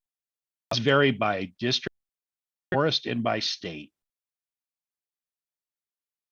Super, super critical that you can agency and find out where it is. And it's not a policy that nationwide. It's not a. It's typically driven by policy and statements. Clearly, is going to be a great resource as legal advisors to this. Specifically, develop this way compliance with what is the regulatory scheme and environment. So, by way of example, in Montana, the Act can use a Provider Act pathway for that. I had to go through an exercise of getting that approved and forest within the state. But as most of you who have concession contracts with the National Park Service, the National Park Service does not system. So you have to be a skinny of your arrangement with clients and extent of acknowledgement, acceptance of risk. Will vary, and that's just a fantastic question. That was informative too. Park Service, interesting. I know in application to some parks for your waivers. So that's interesting. I appreciate that. Yeah, and somebody used this term loosely. In fact, you're right. An acknowledgement of a risk is not a waiver. And Kevin knows this because in fights that I've been for the last 15 effort of trying to work with the policy. This is policy, by the way. This is not, in the CFO. They choose by matter of policy to full protection that a create for service provider provide services within. And I know it is for us. There's not a whole hell of a lot we could just lit up here, so he probably wants to. I know, Pat, that's exactly right. It's required by law. It is something that the doing service. So it's probably with good intent. Folks didn't into basically we. I think it really consistent with, but there is some proposed legislation on the Hill right that's going to very much use much more and make it more consistent. So that should help quite a bit, but it doesn't that when you have a waiver, but if you go first, you can have a and watching the history of how that happened I remember sitting in one meeting and having one of the writers of this policy. We have an obligation. The assumption is a lot of their own health insurance and everything else. So we want cost on to just astonishing. Are you kidding? You know what? Carry the burden of somebody's lack of private off a horse of the provider. There is a difference got complicated because service sought out firms that seem to identify on that rat. We wait with bated to this. Wow, haven't we, Kevin? You know, in terms of the proper remedies at D needs to have this obligation on a lot of closely held businesses that don't.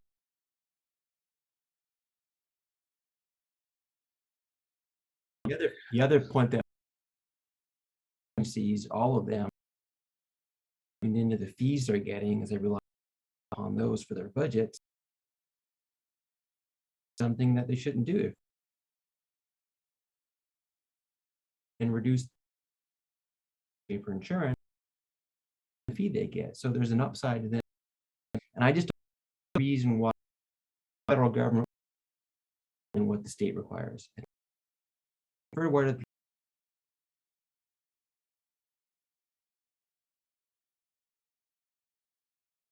over specifically what you mean by medical and waivers for lodging. Necessarily specific idea of how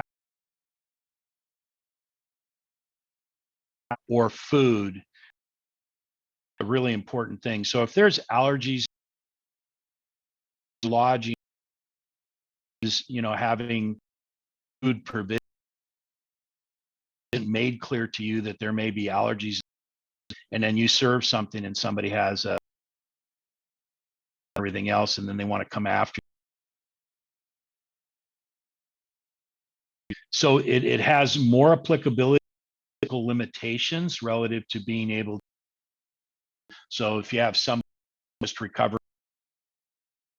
and they did not just decided to go rigorous,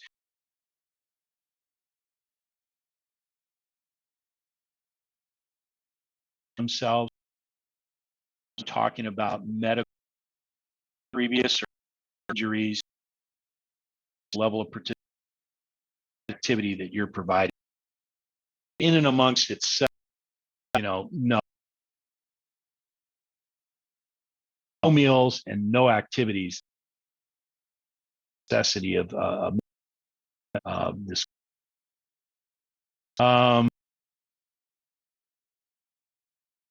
meant that, you know, importance of practicing emergency response.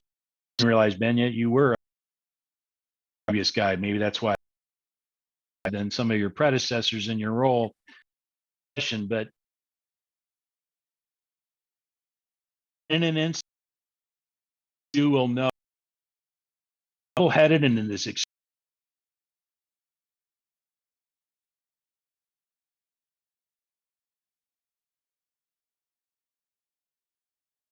that you'll have your and all everybody gets for, you know, people burst out in tears. I've seen everyone have, and that you get through that is if any of rescue, voluntary search and rescue, because there's probably some people on the participate in their local communities, practice and you practice and you practice. In your and when the incident occurred,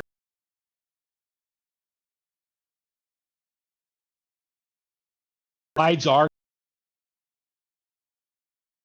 for all the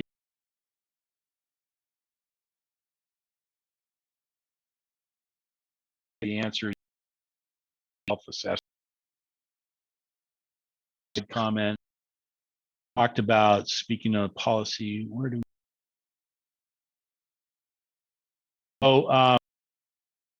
Jen's I think we already talked about. Do not permit use of except for hydration events such as rallies, events, hanging glidings. The forms used for the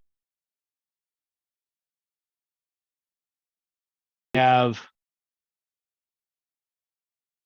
participant release the U.S. government from liability of the conflicts of the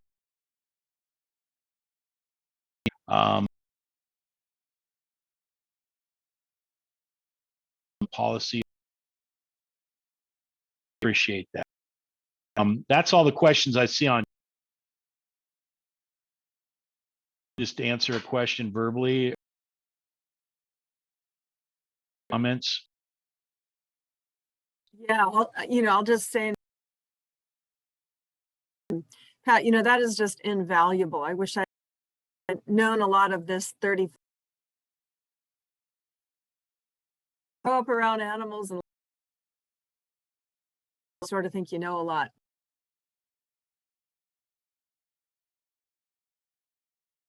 I would just tell folks, Pat has a consultant outside advice on point social.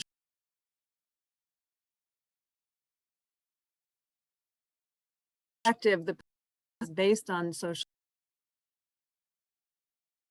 has and even changed everything about what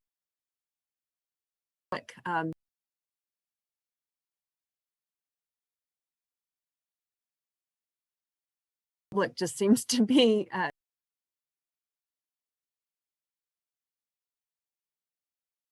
can't say your services are concessionaires. So point years ago,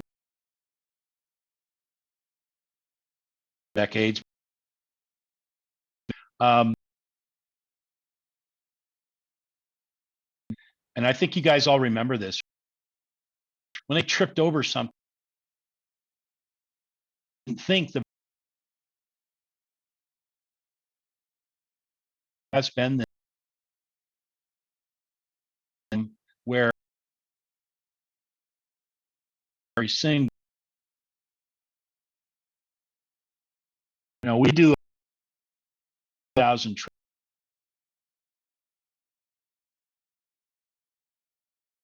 things people said we want. We're pretty upset that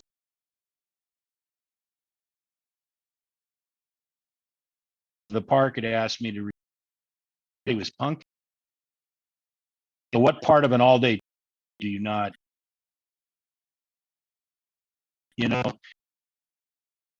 It's morphed to they are businesses go more challenge. Appeared. Speak. I have to speak next, so I'm get prepared. Well, I'm just gonna keep. Something I have to do. So you have a. When you talked about the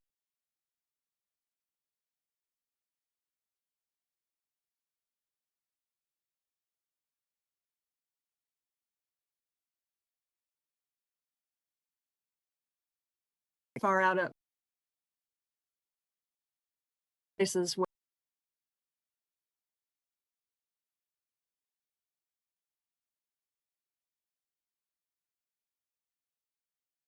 the kites. I've seen kites. Hello.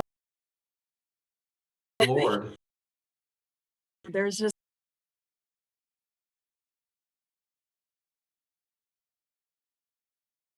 We go through.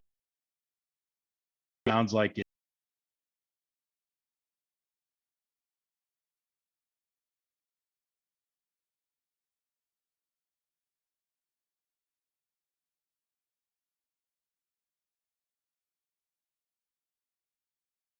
Horse.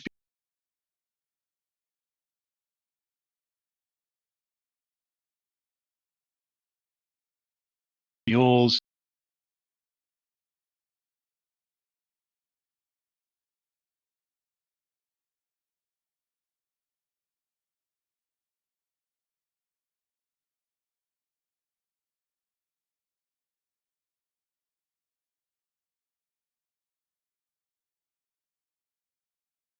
Maybe somewhere coming.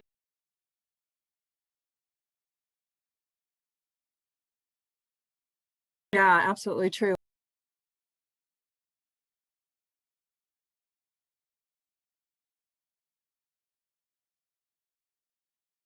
One of the things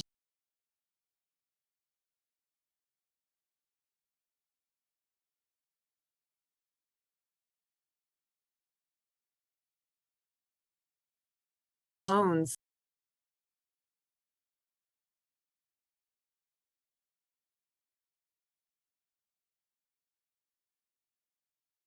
One thing I do want to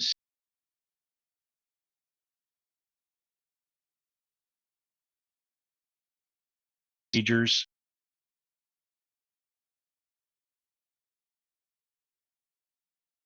Recreation.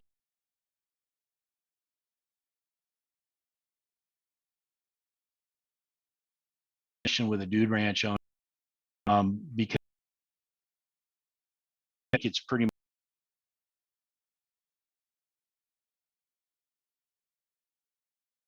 equine oriented is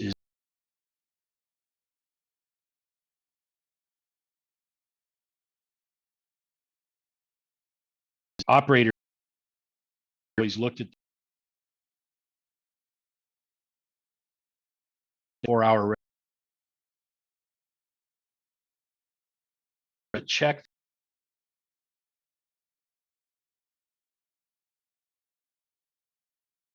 the acceptable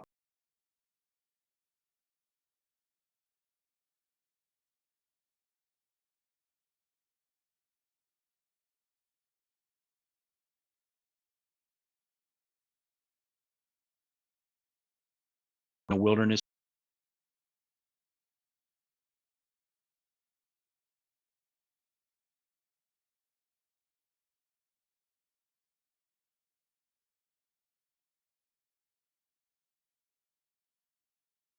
Talk about poisons under flight or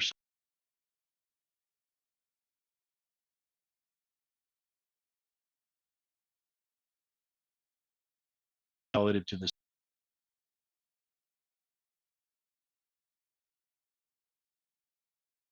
You know, can't give me extra time. Okay, well, I'll get us all out of here.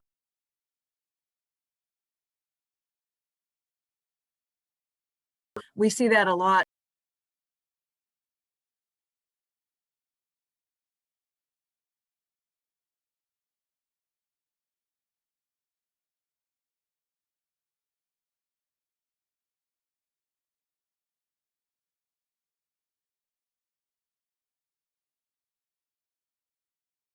So thanks. Again,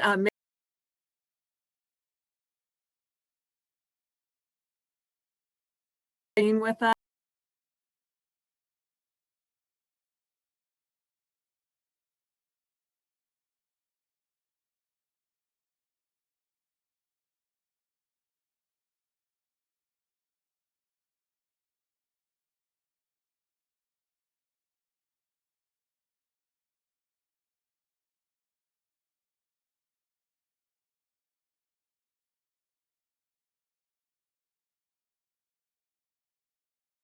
Our president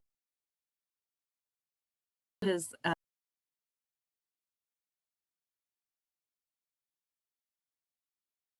spoken at so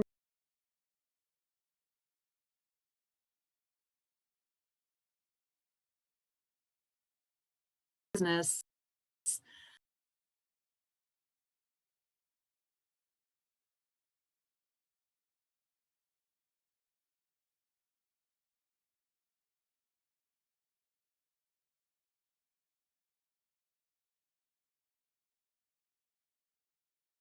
I think there's a generational shift. This is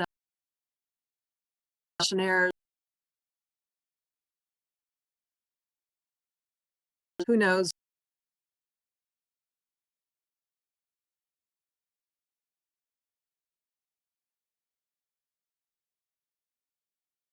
I'm going to talk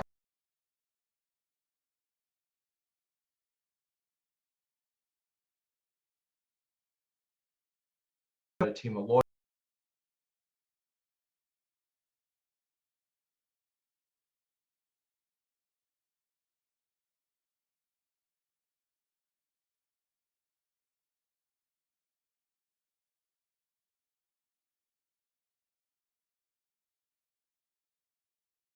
people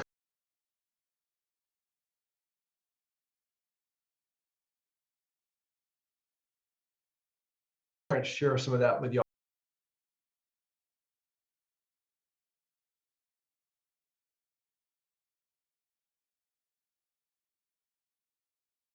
Help you. But all that being said, that's my disclaimer.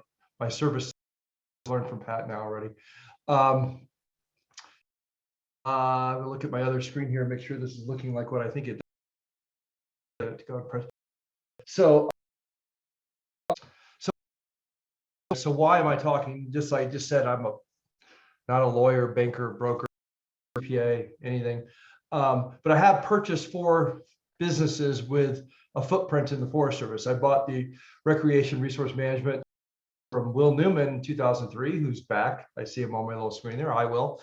So Will got me into this. It's his fault. California Land Management.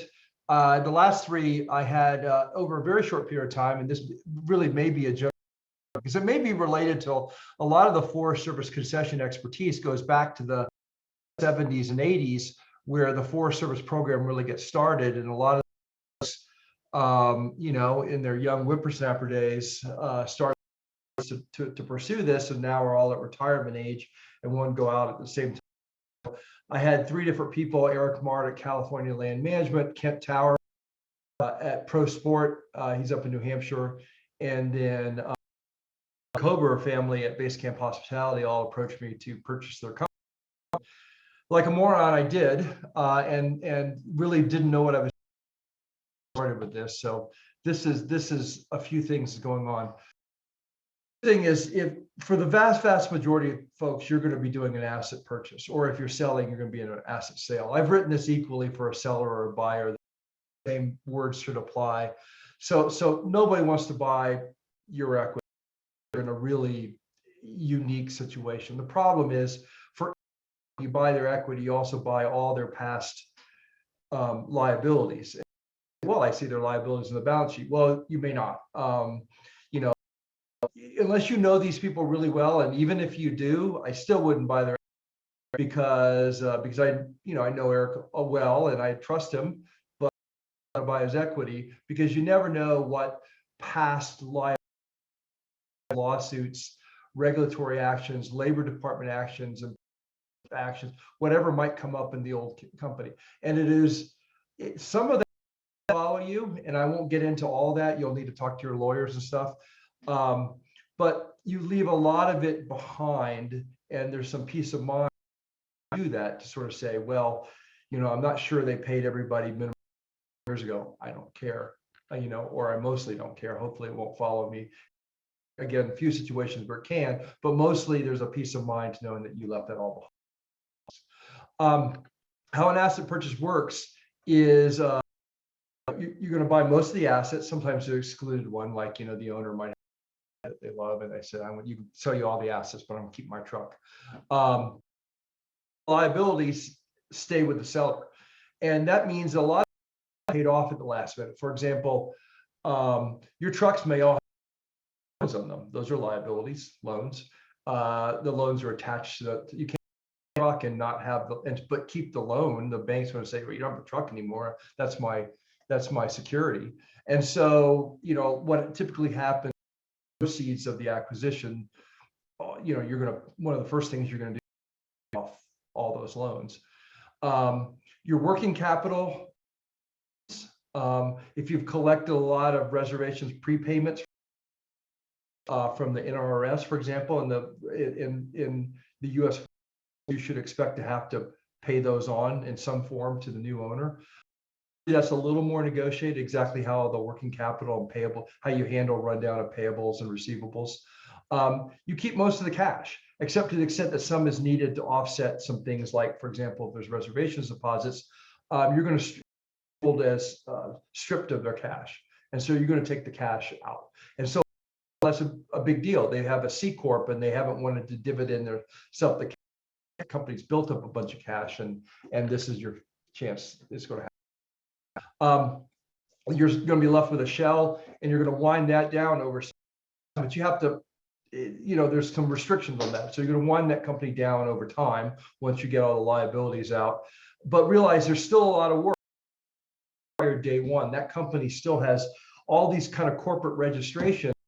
Registered for unemployment tax, say in California. Well, month that you don't report your unemployment tax, state of California, they're going to send you this note, and they don't just say, hey, we missed your thing. What they do is they estimate how much you might owe them, and they make this crazy ass wild estimate. Said, we didn't see your report, and so we figure you must owe us $100. So here's a bill for $100,000 plus penalties, and then you have to fight that bill. So there's work winding this thing down.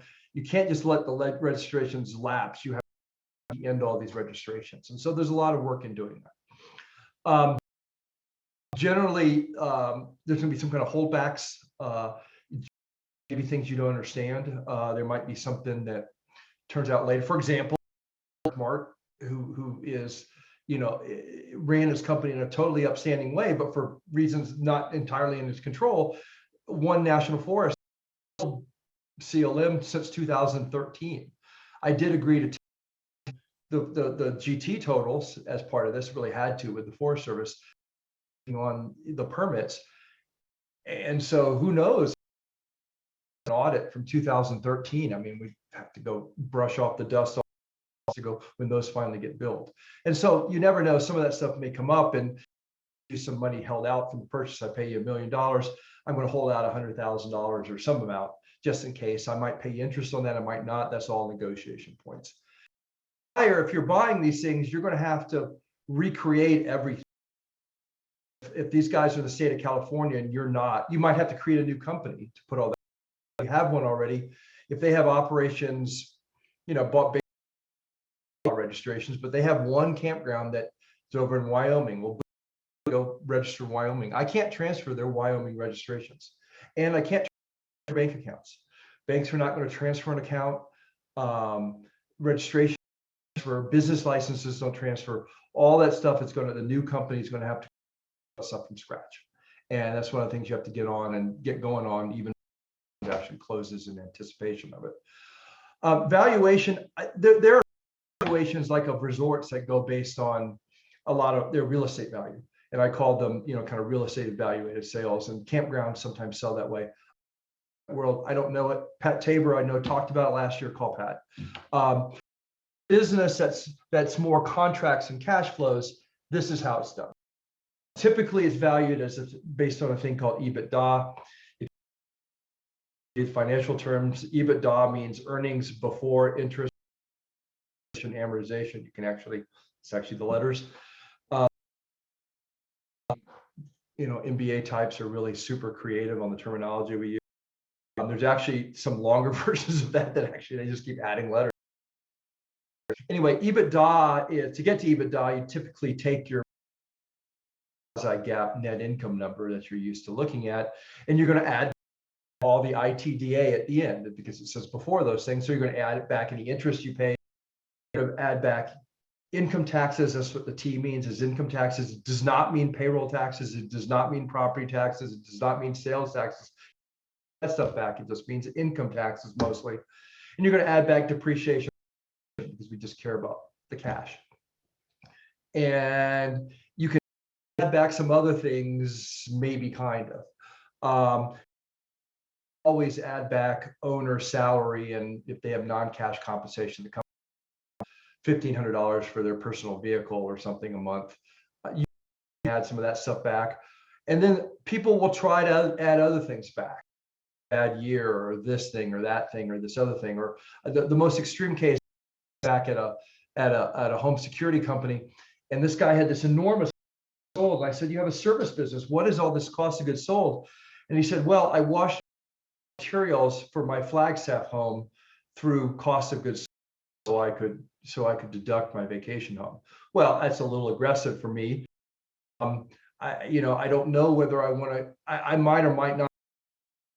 I might not give them credit for that extra income. That's always a risk. Tax games, and you hide income or you pile on extra expenses. Sometimes that can come when you try to sell the business, because people are going to think less of your earnings. Even if they accept it, they're going to have in the back of their house, if this guy's playing games with the IRS, trust that he's not playing games with me. And so just remember that the more games you play on your financials for short-term gain with the IRA partners, the more it's going to hurt you. And we talked about private land valuation, private needs, and so I'm not going to talk about it. You'll see public trading at 10 or 15 or 20 or 100 times earnings. The vast majority of people, including anybody I bought from, you ain't going to get that. Small companies don't. There's, you know, they call it the reverse of a premium. There's sort of being small, and there's a lot of transaction costs to buy you. Cost factors of whether or not you really have sophisticated management systems. You know, maybe you keep all your invoices and car, truck, tire, shoebox somewhere, and I find that out later. Maybe I find out other kind of sloppy and audited. You've only just had compiled financials, and so you ain't. Typically in the world, if your EBITDA is under 2 million, which means your net cash net income is less than maybe 2 million, and this is rule of thumb. You need to, but just so you have some idea, you're talking about 3 to 4.5 multiple. Even at $5 million EBITDA, maybe getting a 5 or 6 multiple. You ain't getting a 10 less if you're $10+ million in most markets. Crazy ass market where you have an opportunity, just like in the real estate business, but you're getting, for the size of your business, if you're making $500,000 a year, $2 a year, $1 million a year, you're probably getting something like 3.5, unless there's something unusual about it. That's my experience. If you do better than me and enjoy the money, you know, other things can mitigate that, but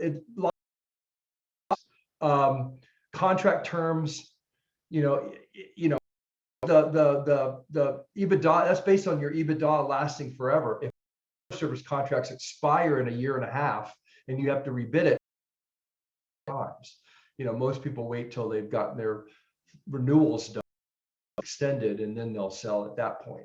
But if you only got 2 or 3 years left on contract and there's a lot of discretion about whether to renew it, going to pay that much money. You're not going to get it. By the way, this creates an entrepreneur trap. I don't know the session of the day that y'all need this happy topic, but this was also I a little bit, and I thought it was just me, but I went back to business school, which is a nice name on the wall, but has done me no good in actually being able to run absolutely nothing. I need to actually run a Forest Service business, but it's a love paper on my bathroom wall where we keep our diplomas. And but they did have one alumni thing where they talk about this thing called the entrepreneur trap. And I'll give you an example. Let's say you have 200,000 EBITDA, and you're out in the country, you got 200,000. You're doing what you're packing or whatever. You're you know, it probably makes you a big wheel, and you know, it's all great. Okay, so then now you sell that. So you sell 3.5 times. Okay, that'd be good for $200,000. You make 700 taxes on it. Let's say you're in California, you might end up with 420,000 or maybe 1,000. So the question now is, let's say you got 400 from that business. What are you going to put $420,000 in it? Less than 1% for government, you know, bonds. What are you going to put to get $200,000 in income back? You're not. Sometimes you see people in small businesses, they will run the business until or 80 or 85, and you wonder why they're doing it. They're doing it because of this. This is the entrepreneur trap. Is your business more valuable within you running it when there are these small businesses? And I don't have any advice for you. It just is. The other thing I would tell you is if you're counting on selling your business to provide for a 20-year retirement, it's probably not going to happen. You need some other money away. I don't have a financial, so I won't go any further down that direction. So if you're buying, and this can go either way, either you're going to do this as a buyer or the seller is going to do it to you. They're probably going to do quality of earnings. That means they have an accountant that will go through the other and do a little mini audit, and how far they go depends a little bit on the purchase and all that stuff. But they'll do what is called a quality of earnings analysis. Hey, we've looked through their stuff and we've asked them for a bunch of things, and we think this number is pretty good.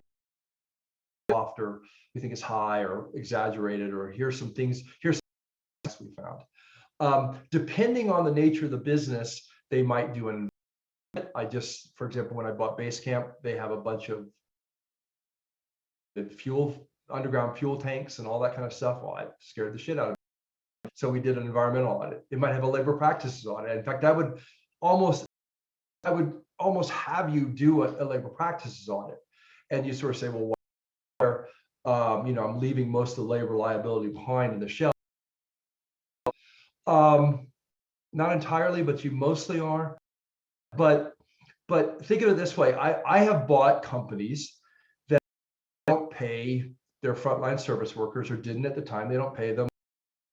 They don't have timesheets and an hourly wage. I'm going to have to. My lawyer's interpretation, about everybody's lawyer's interpretation, is you got campos to be filling out timesheets and getting overtime and well, if they're just getting sort of a fixed check every week or every month, maybe that's not enough. Maybe they're way under minimum wage. Maybe suddenly you buy this company, you've got dollars of wages you need to pay. So there are still liabilities for bringing companies up to code. So the labor practice, and I would say in our business, and while I'm outdoors, I'm escaping scrutiny, I would say that the average is probably below average across for industries, and so it's worth it to go look. Site visits almost everywhere. They'll come, want to at least see a couple sites, and they're really not doing any kind of real audit. Just look like what I expected, and is there real assets and that kind of thing. They just eyes on it, just like banks will have somebody drive by your house sometimes on it to make sure it's not some kind of scam. They'll look at insurance losses and all those kinds of things, even if they don't inherit. Again, there are a few areas you have to be careful. I leave that to your lawyers to ask. Always leave everything behind in an asset purchase, but you'll also want to see if there's patterns there that might tell you something about the risk. Legal, you're gonna have to hire a lawyer, maybe multiple lawyers, and they need to be good. And this is a lot like the insurance thing. I tell you, just hiring the local generalist is probably going to be more than you want. I've got a really good one in California. She's reasonably priced. So if you get into this, as long as you're not doing the deal on the other, I will be happy to recommend Irene to you. There's some, but it needs to be somebody that does this. It is very technical to do a full asset purchase, because it's not just the agreement. I mean, when I did the deal with Basecamp, we had 31 or 32 separate legal that were involved in that. Things like not only just the asset purchase agreement, but there's all the term back agreements, there's non-compete agreements, there's all the debt agreements, there's the interest rate debt agreements. You have to have separate agreements for the IP, the intellectual property transfers. There's going to be a bill of sale, there's going to be board resolution, required a fairness opinion. That's what I did from back and looked in my Google Drive. I would probably have come up with 20 more. The requirements are extensive. You're going to have to budget for some lawyer time. Financing. Well, this depends on whether you're buying or selling, but it's important to both. Financing these deals for small companies in this size, $2 million EBITDA, is brutally difficult. Little movies about banks with a little guy coming in and getting a loan to start his business. And it just, if you have a bank that will do that, hold on to them, their name, because the vast majority of banks do not loans anymore. And that's what I'm saying when I'm calling this a cash flow loan, basically. And you're buying it based on the cash flow, and they don't make loans like that. They want asset. If you came in and said, I'm buying a tractor or I'm buying the Queen Mary, you know, on it, and they get a lien, they might lend to you.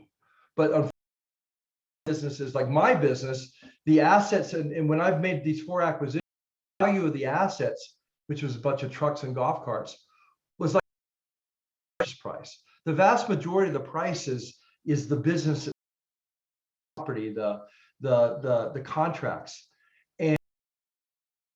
and banks don't, traditional banks don't love to lend on that. There are business banks, but they're hard to find, and they're diminishing out there. They're certainly not going to work under 2 or 3 or 4. They don't like working down there because there's fixed costs of doing it. Ironically, you would think there's more risk. Larger deals are easy. I sort of said, you're going to buy a company for $2 million. I would say you're going to really have a doing that. If I'm going to buy a company for $30 million, I'll have a line of people. I know it's weird, but that's just the way the world works. Is the does not trust smaller businesses, and for a large variety of cash flow basis, for a variety get into there. So there are some options. I mean, because right now, if you have a larger deal, this is a great time because the private equity, a larger deal that might be in the millions of dollars, there is a lot of private equity that is absolutely pushing around, that is looking for a home, and outdoor recreation is. It is just going crazy. Firms begging to invest in companies. I get calls to buy my company, and so people be in this business right now. We are the hot girl at the dance, and so if you have an interesting enough or a large enough deal, equity is a possibility. And I did the first did with CLM as I was introduced. It doesn't actually, you can actually, when I purchased CLM, they actually took a smaller percent. And so the mix of equity and very high price debt, I think I'm paying them like 12%. So, but and so that's what you get on a cash flow basis. You get debt like that, but of 12% interest rate debt and a 20% ownership, they funded, the merger with CLM, and they've been eligible, and they bring a lot to the company, but it's expensive form of finance. But that was what the bank wouldn't work with us. Now we have other options to do that. For options are a couple. One is savings of the buyer or family. That's how I did my first deal, was from family resources. The other is going to be some kind of seller note. That's always a risk. You'd like to not have risk, but a seller note where the seller says, I'll sell this, where you agree to sell it to somebody and they pay you $100,000, and then you give them a $900,000 note, that note off over 5 years or based on an earn out from the company or whatever, because they've got to run that business well, or what are they going to pay you? And they might not run it as well as you did. So there's risk for the seller note, but sometimes that's just this work. So transferring permits and contracts. It's weird because there's this problem. Most of the value of these companies, permits and contracts themselves, is in the intellectual company. But most companies, all agencies really require that they'll say any, you can play all kinds of games you want, but if you buy the stock for anything, they'll say we've got to approve a transfer. Is more persnickety in the language. They'll say, you can't sell permits. We might allow you terminate the old permit, and we'll reissue the permit. We'll talk about that process in a second. And I've seen nothing with the reasonably withhold that. They're willing to do it. But again, in all, see, they call it, the terminology is different. but you got to go through a process.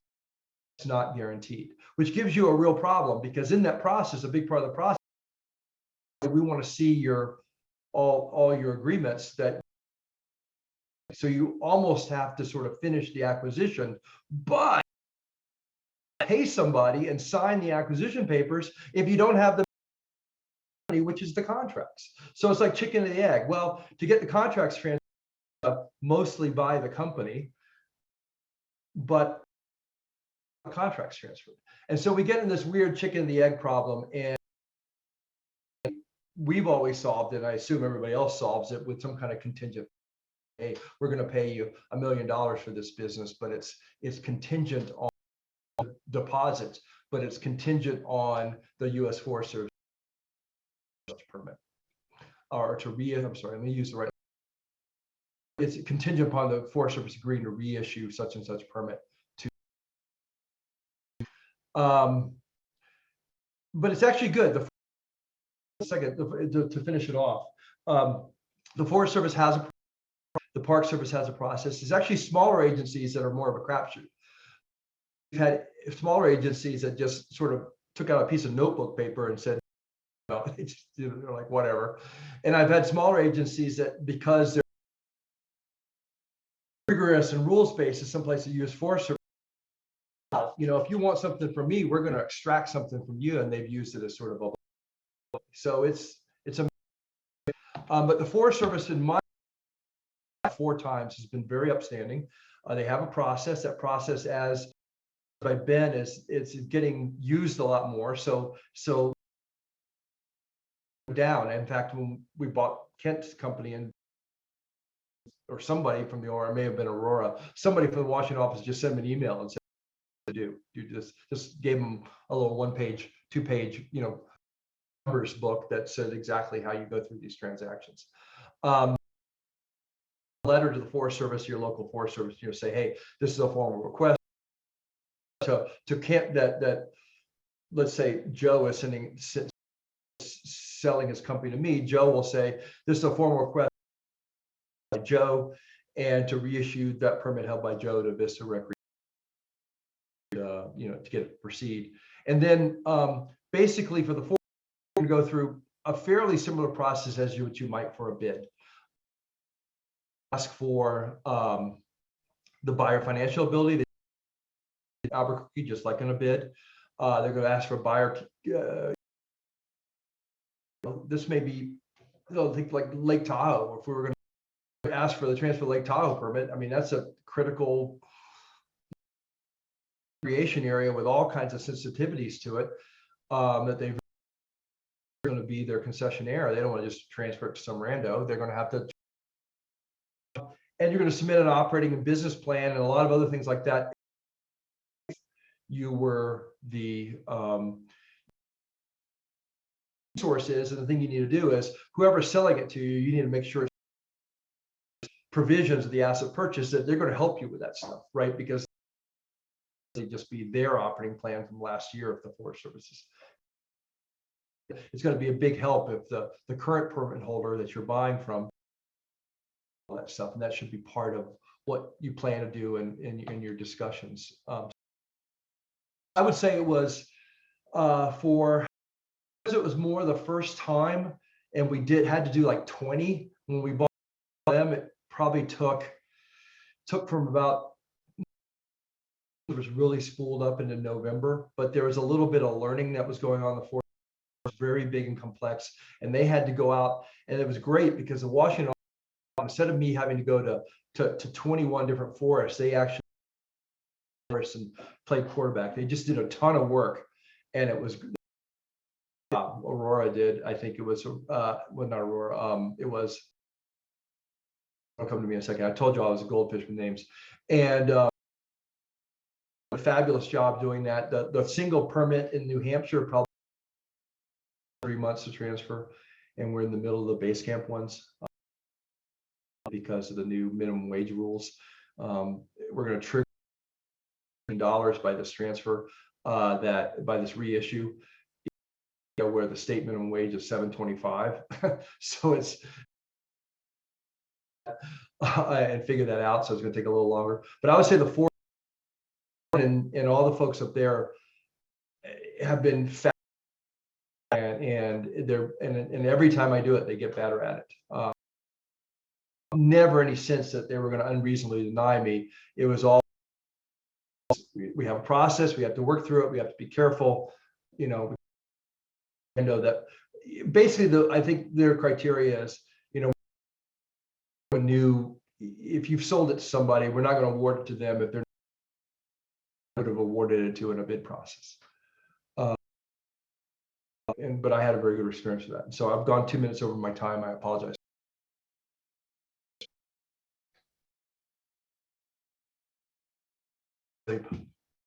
Awesome. Time for afternoon naps. I little thing. It's anyway, Warren, thank you so much. I think you've just kind of elevated all of us. You know, this kind of information is something I certainly would have never even considered.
microphone or something. Volume.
Hey, Warren, can you hear me? It's Yeah. Brett Smith from Greg Lodge. When you're talking about 3 or 4 times, is that net?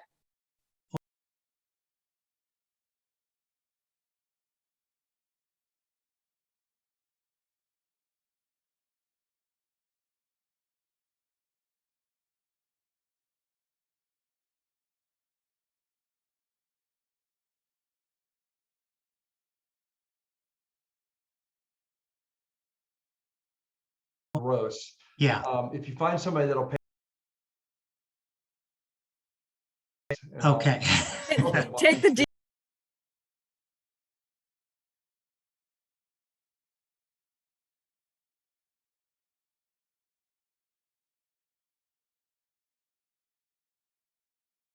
I mean, Yeah, you sell it.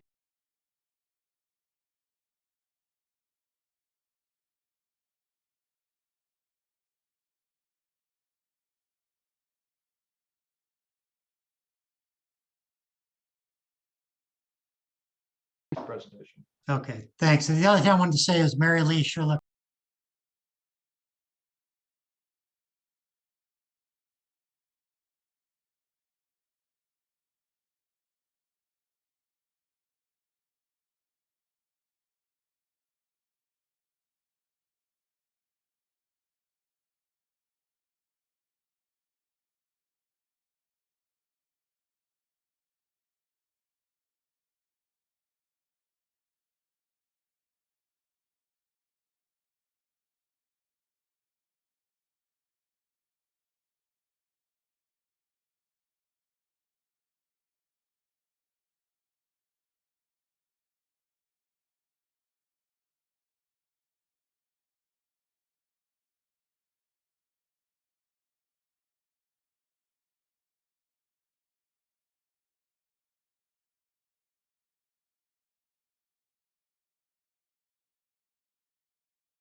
always tune in. Kevin has got Washington, and oh, thank you, Warren. And so the legislature, speaking of 505, our folks from Albuquerque will, as well as the Gruffus system, our beloved Gruffus.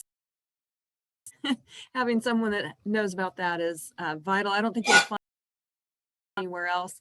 And of course, the reservation systems after recreation.gov. I guess that's it. So to welcome everyone back, or join us again tomorrow. And Marilee, is there? The only thing I will say is on the reservation system, they have if you can load, there's a new mobile app, and if you phone, it's at the bottom of the agenda, Warren. Yeah, See that.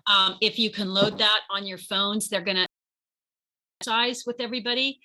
So just if you're gonna have that ready to go. Great. Okay.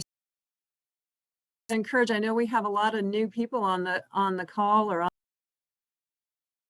on. Stay in touch with Marilee. I would suggest NFRA membership alone make membership worthwhile, but having they can provide as our executive director is huge.